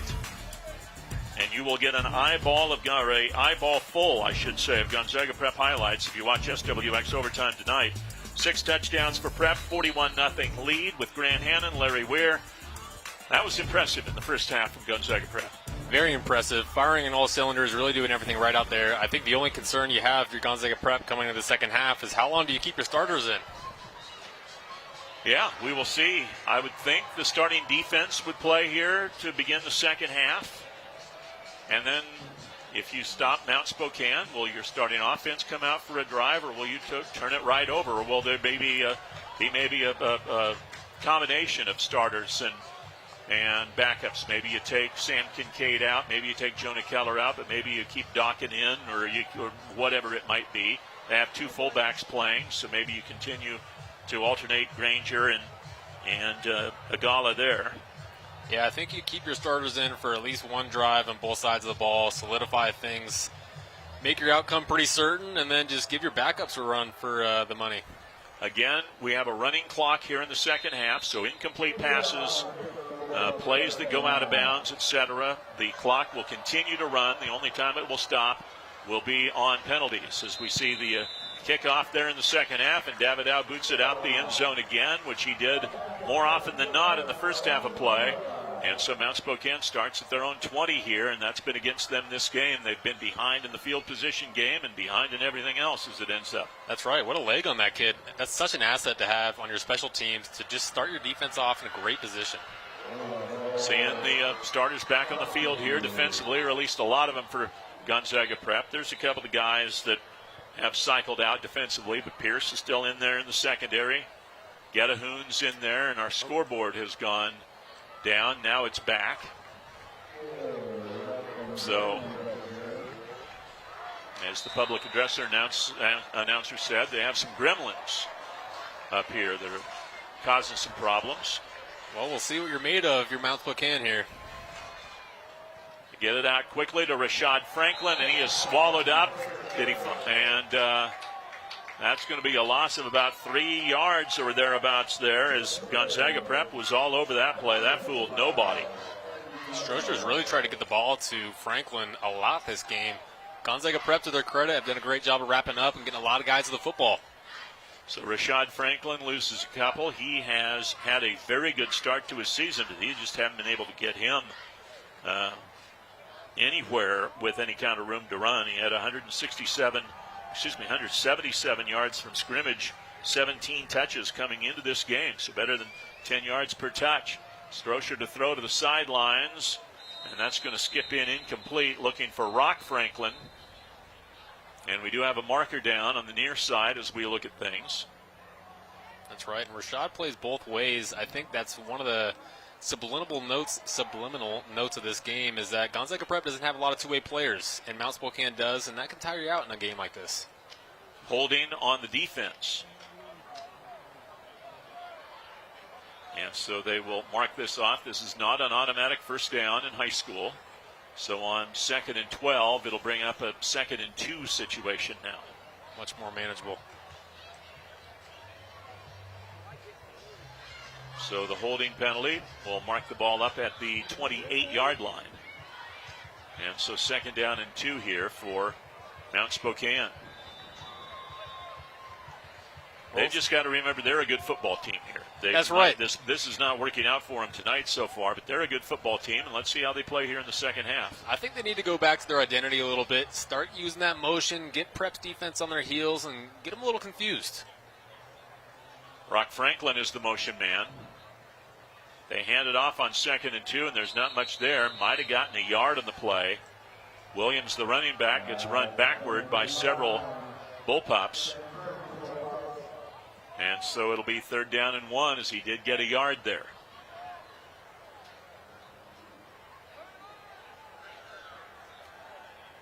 Third and short here. Gonzaga Prep's front 7. Their linebackers have done an excellent job tonight. You would think they're going to put some pressure on the quarterback here. Mount Spokane's not known for their run game, but you don't really have a lot to lose if you're Prep. Third down in the yard. Rashad Franklin, he's going to get himself a first down here as he got a little bit of running room that time. He's able to get out to about the 33 for a gain of 4. And again, no stopping the clock here for first downs. It's a running clock, so the clock continues to run and where it would normally be stopped.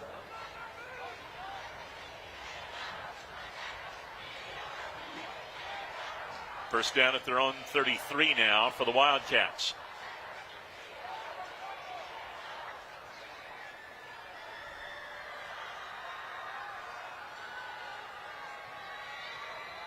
Rock Franklin, the intended receiver, incomplete. We saw great player against great player there. Pierce, the safety, coming over to knock that one away from Franklin. There he goes, Strosher again, trying to get the ball to his playmakers. He had the man open just a little bit late on the read.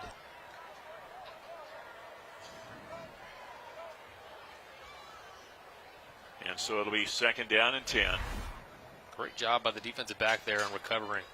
Yeah, Pierce, there you see him there. He's all-conference last season, all-state candidate this year, playing in that safety position. Pretty good size, 6'1", 180 pounds. That's a big kid, and he's played a darn good game today. Rashad Franklin, nowhere to go. That's been kind of the call for him all game long, has been nowhere to go. They just have really ratcheted down on him. Asai Vigil there on the stop. So third down and roughly 9 here.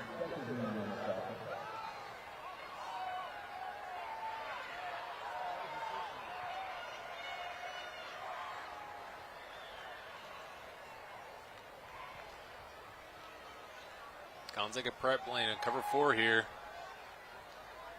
Over the middle, incomplete, a little behind the intended receiver. Again, Rock Franklin. Catchable ball, but a tough catch as it was behind him, and Franklin could not bring it in, so it's fourth down and 9, and on comes the punting unit. So once again, Raymond will be called on to punt here, and watch out for Jack Pierce back deep here. Really exactly what you're looking for if you're Mount Spokane against the cover 4. Just a nice ball right behind the linebackers. Just didn't catch that one. Pierce standing inside his 30. Raymond, a good punter, sends a nice boot downfield, but plenty of return room for Pierce. He's out to the 30, now to the 40. Over the 45, gets across midfield and will put the ball in Mount Spokane territory at the 49-yard line. That is at least the third time Gonzaga Prep has taken over in Mount Spokane territory here. I'll tell you, Jack Pierce has got to buy his blocker's lunch or something. Andrew Yarno delivered a great block on this side on the 40-yard hash here. And so there's Pierce. Looks like he's in a little bit of pain there on the sidelines, being looked at by some athletic trainers. I would think that is going to be the night for Pierce and most of the starters on this Prep defense. Starters are still out there on the offense, but here we may see a dose of the fullback run. For the first time this season, Prep may end up looking like Prep here in the second half, just as far as the fullback dive play, which they have not shown a whole lot of this season, as we've talked about. That is Jimmy Granger on the run for about 4 yards.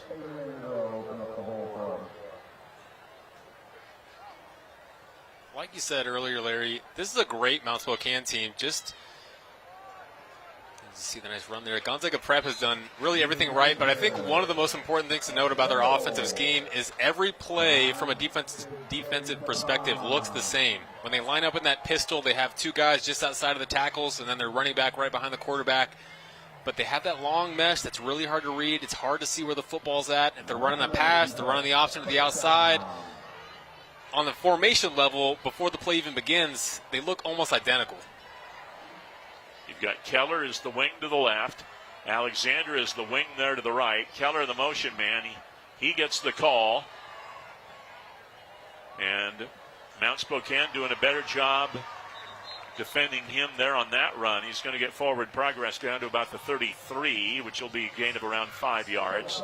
But they're fine with just running the ball here and marching the clock down again. No clock stoppage here once play begins, other than for penalties.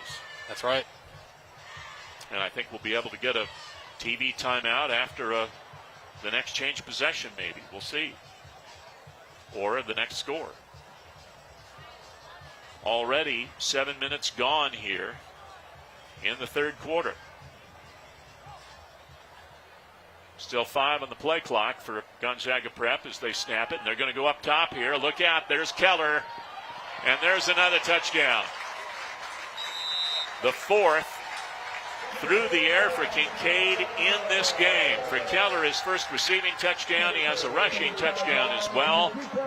47-0. Well, Mount Spokane was playing a deep cover 4 there, but just the speed of, you see the backflip there from Keller.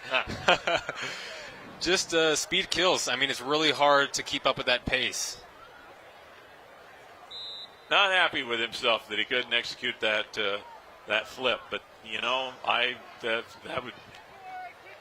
get my feet off the ground, but that would be about the end of the flipping over and everything would not end well for me. So there you see it. Another passing touchdown for Kincaid, touchdown number 11 this year. Keller hauls it in, his 5th receiving touchdown, and the beat goes on.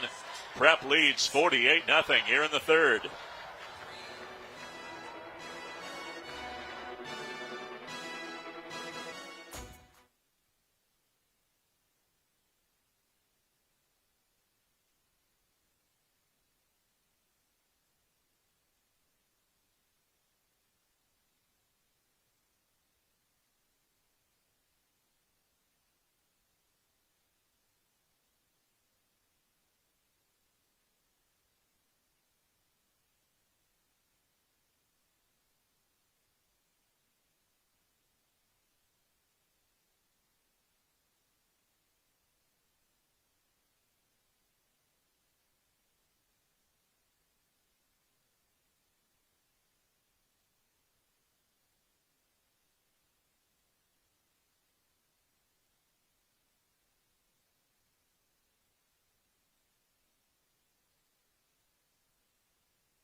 Today's presentation of high school football here on SWX is brought to you in part by Inner Demon Motorsports. They're located in Hayden, Idaho. Inner Demon Sports, powered by Heatercraft, will keep you warm in your UTV or boat year-round.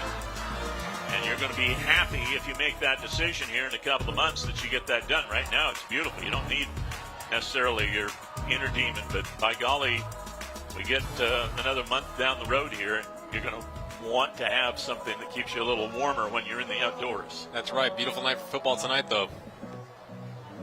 So Gonzaga Prep, their 4th passing touchdown for Kincaid. Yeah. There is David McKenna, the former head coach here at Gonzaga Prep. He looks still like a coach. Doesn't look very happy with what's going on.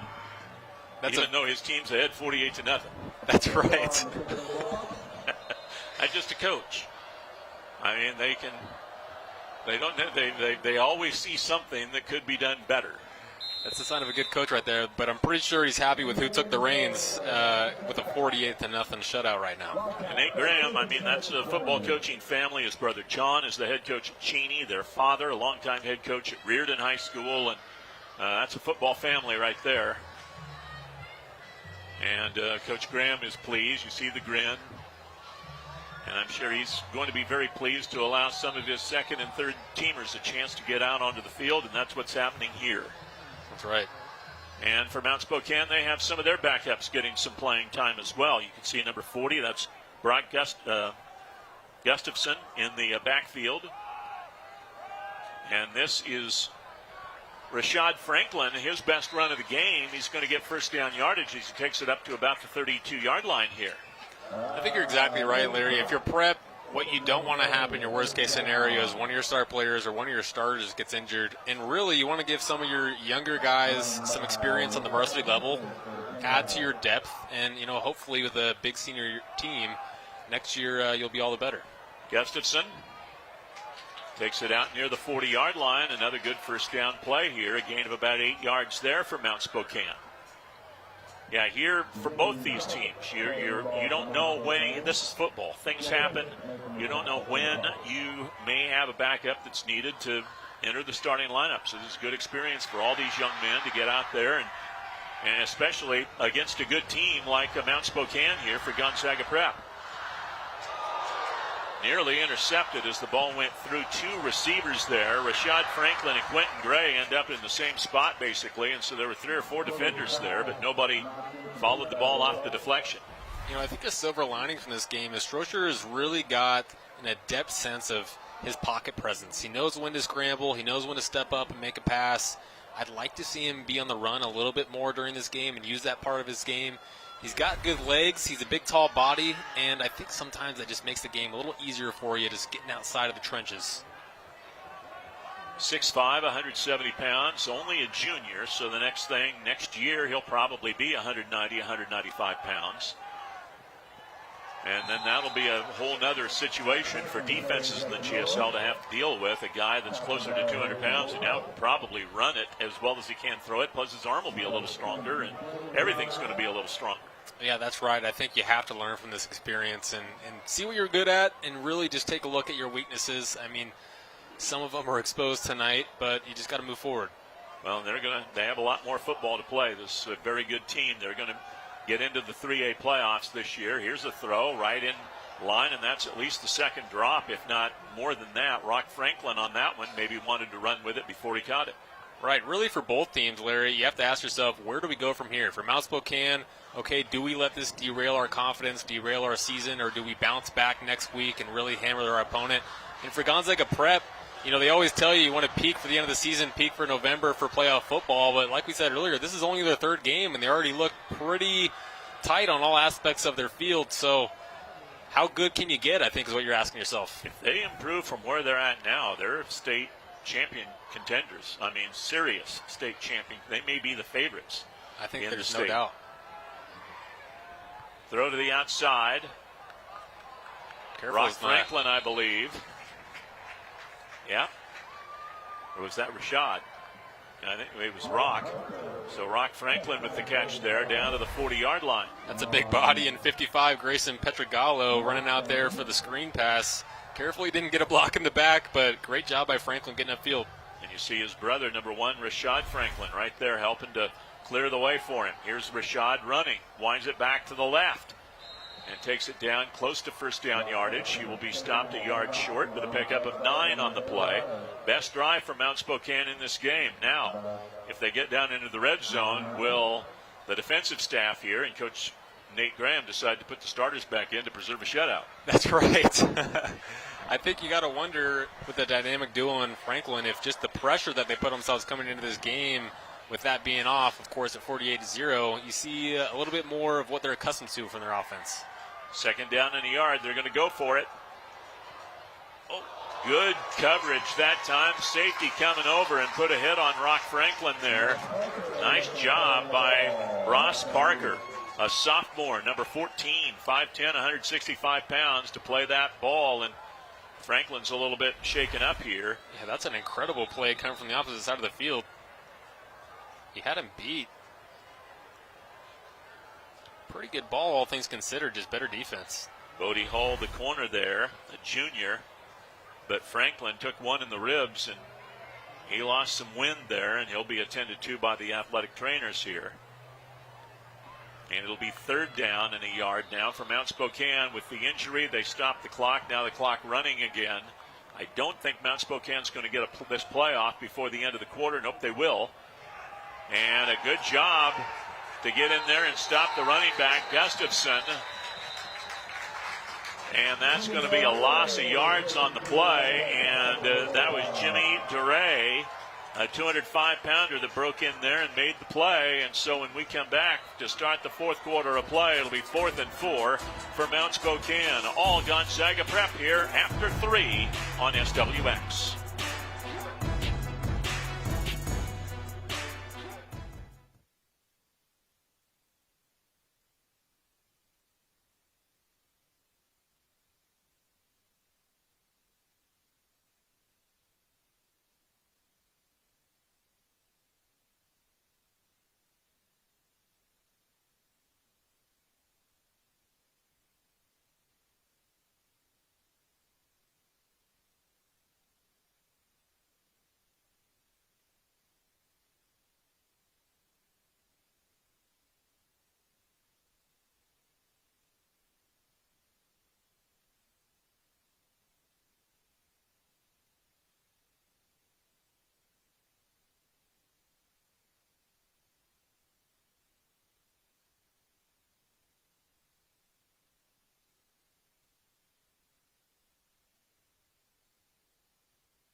High school football on SWX is sponsored in part by Pella Windows, your local windows and doors experts to help make life brighter.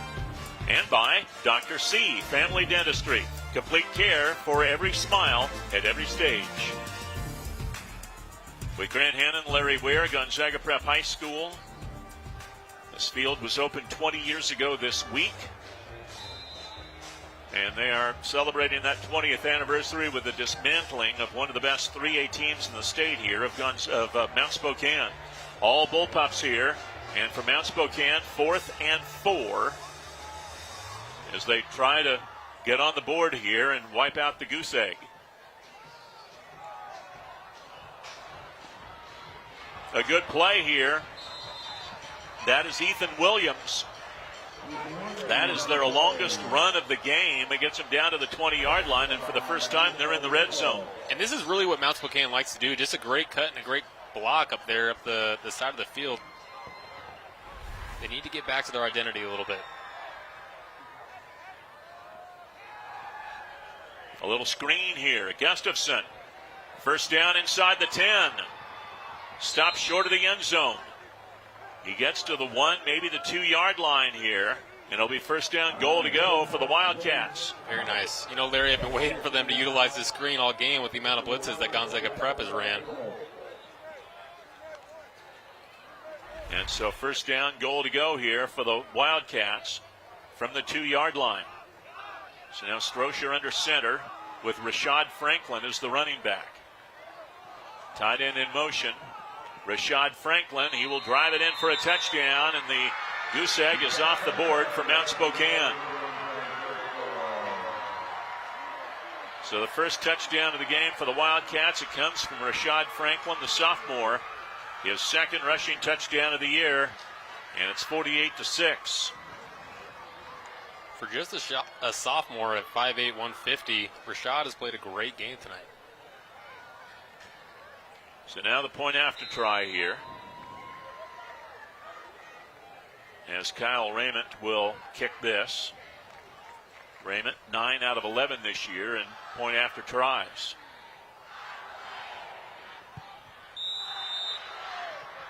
And he boots it through, so it's a 48-7 game here with 10:53 remaining to play here in the fourth quarter. Well blocked up front. They were moving guys off the line. Their excellent job by that Mount Spokane starting offensive line, or mostly starting offensive line at the very least, still out there on the field.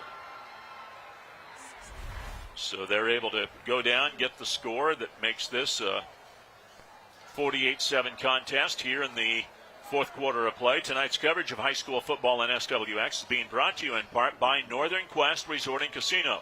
Don't miss the ultimate sports experience at Northern Quest with game day grub at Epic Sports Bar. Northern Quest, yes, the best. Good place to watch college or professional football on a weekend, too. They've got that ginormous screen out there with all the other screens around it that are all good-sized screens. And so you can watch as many game you want out there. That's exactly right. And a lot of good games going on this weekend. I'll be watching for sure. Apple Cup tomorrow. Apple Cup happening tomorrow. Eastern Washington hosting Western Illinois tomorrow. University of Idaho will go on the road. They're playing San Jose State. Whitworth will be in action as well. So all of our area teams will be out on the field. You'll have plenty of options, whether you want to go take in a game or watch games on the television throughout the day. There's football on the TV now from 9 a.m. until almost midnight. That's right. So you can, if your thing is to sit in the lazy boy and eat chips and dips and popcorn and ice cream and pizza and whatever else you might want to eat, you're in heaven. Yeah, well, it feels like 8 days a week now. There's games on. Yeah.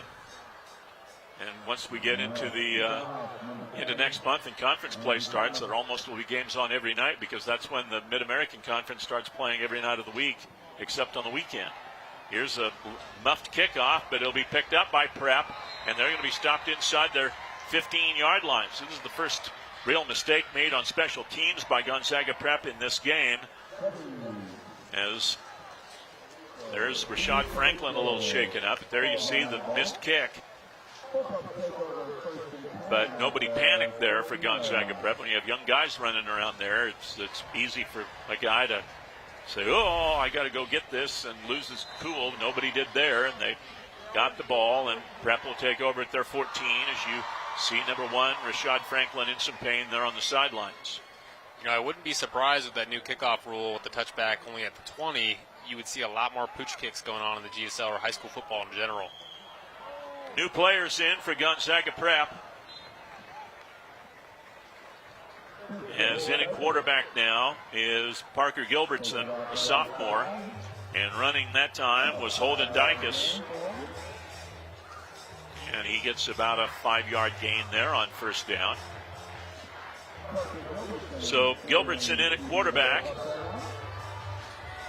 5'10", 155-pound sophomore. The keys to the car, maybe his next year. But Andrew Yarno was a quarterback too, so he's a junior. So it'll be interesting to see if Yarno's the guy next year. A lot will depend on what happens over the next 11 months, but the development of all these young guys and where Yarno may be needed elsewhere on the field. And Agata, the fullback, he's a senior, and he gets a first down run there. That's right. They also got another sophomore quarterback, Grayson Chewy. Hopefully I'm pronouncing that correctly. So a lot of depth at that position. We'll be interested to see how they use that going forward. But it's always good, I think, especially in a game like this, to get some of your younger players just some snaps. You know, sometimes it can be a little nerve-wracking, even just to catch the snap as a quarterback. You don't really have the lights on you in the JV games. You never know when someone's going to go down in a big game. You're going to need someone to step up. Oh, ball is loose. Does Mount Spokane have this? They do. So the fumble recovered by Quentin Gray, and the Wildcats will have it in the red zone. Oh, just slipped out of his hands there. And Gray with the recovery. And the Wildcats will get it at the Bullpup 15 here. So there you see just the running back kind of ran into the left shoulder of the quarterback, maybe jarred the ball loose a little bit there, and ball knocked free. Now Mount Spokane's got great field position. They just scored, got a little bit of momentum there, maybe get another couple 7 points on the board and try to make this a little bit more of a respectable game. New quarterback in the game on the slant. There you get a nice throw there and that's a touchdown. Great. And that is Kyle Raymond on the throw from Jordan Dubiel.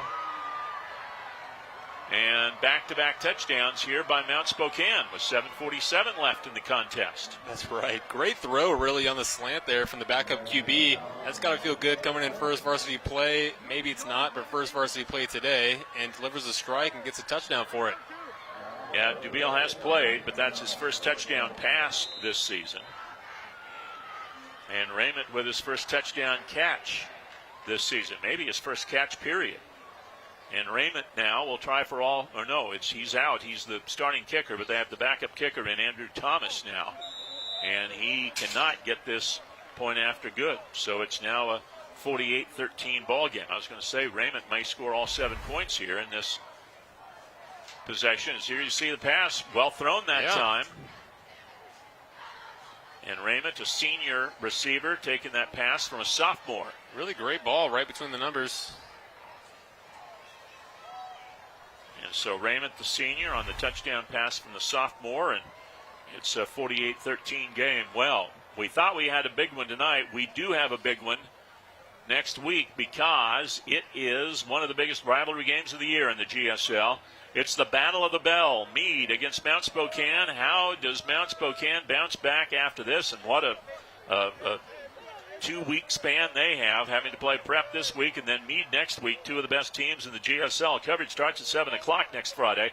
It's the Battle of the Bell, live next Friday night only on SWX, your home for local sports. So that might be just what the doctor ordered after this game, Grant, that has not gone their way. They don't have any time to feel sorry for themselves because, bam, here's the rivalry game. This game next week means more to them over the course of a 9-game season than any other game that they're going to play. They don't have time to wallow in sorrow here. They got to snap their heads right around and get ready for their arch rival.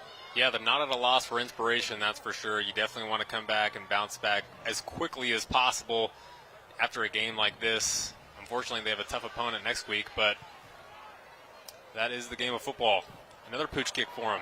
Meade looks good this season as well. We'll see what they end up with tonight. Here's a nice little return for Gonzaga Prep after all that, as they have somebody running hard there, and he gets the ball out to about the 37-yard line.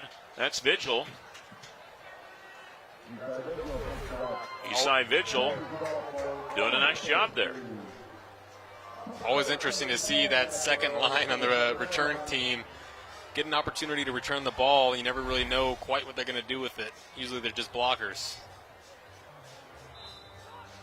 So the backup's back in there again for Gonzaga Prep. Gilbertson, the quarterback, hands it off. A new fullback in the game now. I think that's Tavita Tuipulotu. And he will get a couple of yards. Well, they'll give him across the 40 to the 41, so a gain of about 4 on the play. Tuipulotu is a junior, 5'7", 150 pounds. See some of the new players for Mount Spokane in the ball game there. So 2nd and 6 here. Clock counting down towards 6.5 minutes remaining. They run the option. Ball's on the ground. Picked up off the bounce, but not much going on here for Gonzaga Prep. They're able to minimize the loss as Isaac Oman comes up with that one, a junior. But he's going to lose a couple of yards on that play. Good pitch, just went through his hands, maybe looked upfield, Grant, a little bit before he actually caught it. Yeah, first things first on those pitches sometimes, but did a great job recovering the ball, though. So 3rd down here and about 8 yards to go. They're going to go deep, and they have a man open, but the ball incomplete. Pretty good job defensively to keep the intended receiver, Mikey Monek, outside. He couldn't get inside initially to try to get that ball. Yeah, a lot of size in the wide receiver room for Gonzaga Prep, and they've really tried to take advantage of that tonight. I thought he had him beat deep, but just a little short on the pass. So 4th down. And again, running clock as we had a 40-point game to start the second half. So even with the incomplete pass, the clock counting down there. I think this is the first punt of the game for Gonzaga Prep. That's right. Good to see Rock Franklin back out on the fields. Cameron Barbieri is the punter for Gonzaga Prep. And Rock Franklin is the guy you see back there in the back. He's standing at his own 32 to receive this kick. And the punter caught that with his knee on the ground, I think. Now the officials are blowing the play dead. Was there a penalty on the snap? Or was his knee down and the play dead? I think you might be right. I think they're marking the ball down at the 30. I think there's going to be a penalty of some kind here on Prep. So before the snap, they're going to get hit with a penalty here. Or no? What are they doing? Get a do-over, it is a penalty. No, they because it was behind. It was 4th and beyond 10. So now it'll be 4th and 8. But if you're Barbieri, you can't put your knee down to catch a low snap. Look, here we go again. Is this going to make it a 4th and 3 situation now? Is Mount Spokane guilty of another penalty, or is this going to be on Prep? In which case, the officials go forward 5 and then back 5. Will they go forward another 5? And during all this, the clock is running. So that's exactly what they're doing. They went forward 5, now they're going back 5. So we're right where we were about a minute ago on the score clock. And if the officials really want to finish this game, they can call another penalty and do the same thing here and keep the clock running. That's exactly right. Rock Franklin now inside his 30-yard line. Plenty of time on the clock if Gonzaga Prep wants to bleed this clock on down. Prep almost had 12 men on the field.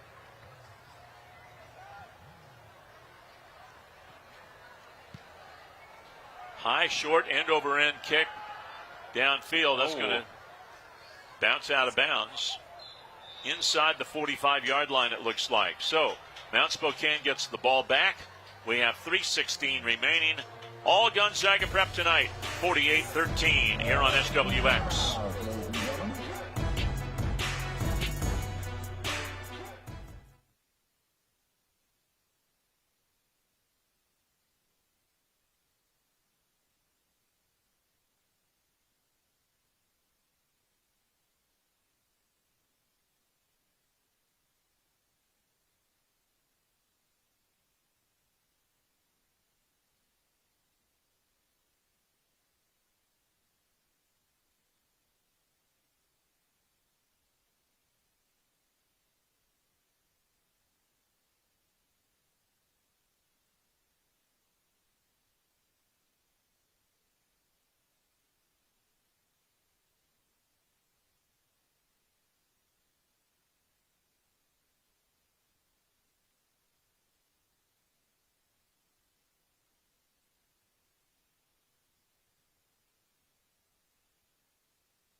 High school football on SWX is presented by Inland Power and Light Company, powering our communities since 1937. Gonzaga Prep's had plenty of power in this game. They have a big lead here, 48-13. It's 48-0. Going into the fourth quarter here, you've got to be pleased if you're a Mount Spokane fan. Your team has continued to fight. They have backups in the game, but they're continuing to move the ball, and they've scored a couple of times here. Yeah, I think that says a lot. In a competition like this, you just want to make sure that your team has a lot of heart. Pressure on, and there's a sack. For Gonzaga Prep, William Schrock was in there, number 64. And number 92, Joe Pence, I believe, had a roll there. A loss of a couple on the play. Rashad Franklin is the slot receiver to the left. He's the man in motion here. And here's a little screen set up to Gustafson, the linebacker, or the running back, rather. And he's going to be stopped short of a first down. He'll get it up to about the 49-yard line, so he's going to gain close to 10 yards there. But it'll be still 3rd and 3 here for Mount Spokane. Pretty shifty at the running back position. And I think Jordan Dubiel, pretty big kid for a sophomore. He's done a great job so far. Already threw a touchdown pass. Got a kind of a welcome to the Friday Night Lights hit a couple plays ago, but showed a lot of poise so far.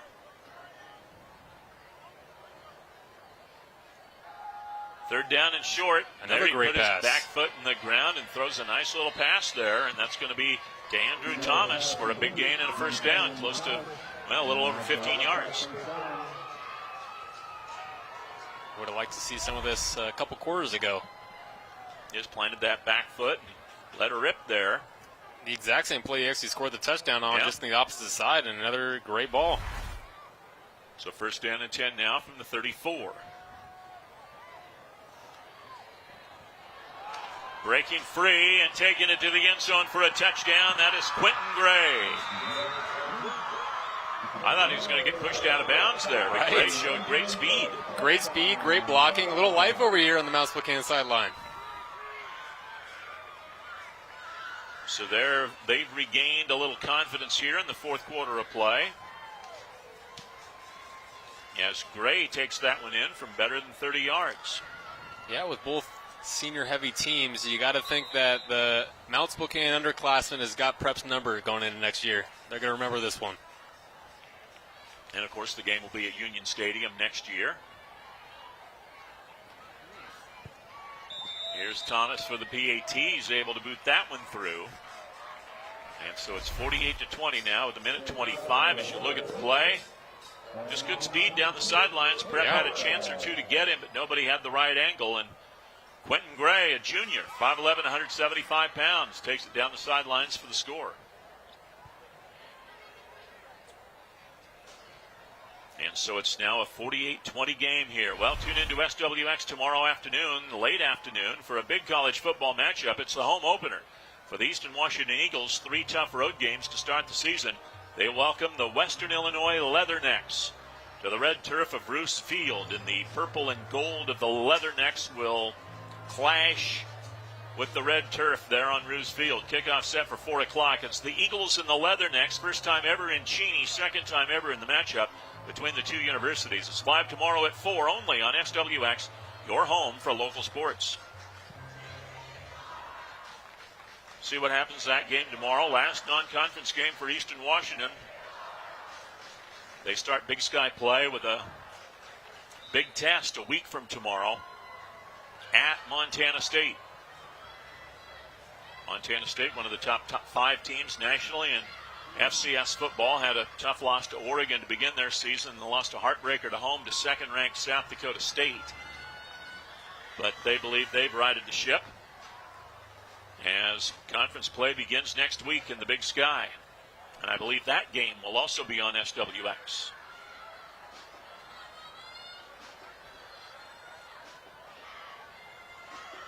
And being the radio guy, I say it's available on the radio as well. If you're down in Pullman, you can listen to the radio tomorrow. Good plug. If you're in the Apple Cup, I won't mention the radio station or any of that general paraphernalia, but as the radio broadcaster for Eastern Washington, I have to plug our radio broadcast. You can find it, look in your local listings, as they used to say. Yeah. I think a small detail about this Prep team that speaks volumes is you just saw those backups there getting a talking to on the sideline. All of them huddled together, all of them really intently listening to their coach. They just got scored on. No one likes to see that, but you're up 48-20, and they're still really focused on their jobs and what they need to be doing right, and I think that says a lot about the program and the coaches in general. Well, not a big surprise in that situation. They've run a great program here at Prep for years and years and years, and they continue to do that. Good kickoff return right there by... I've been given the wrong man credit there. That was Zayden Trout for Mount Spokane. That's number 40 that's been running some of those screens and so forth. I was calling him the man for Gonzaga Prep. I only figured that out because Gustafson was the guy that returned that kickoff there for Gonzaga Prep. So my apologies to Zayden Trout and his family for misidentifying him throughout the game. Occasionally things happen.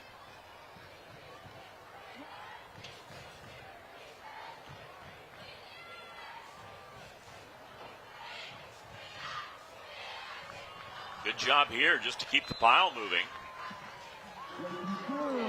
And it is Grayson Chu who runs that one up for about 7 yards. And there may be time for one more play or maybe not. Clock counting down at 15 seconds. You talk about the depth that Gonzaga Prep has. This is the third quarterback they put in this game.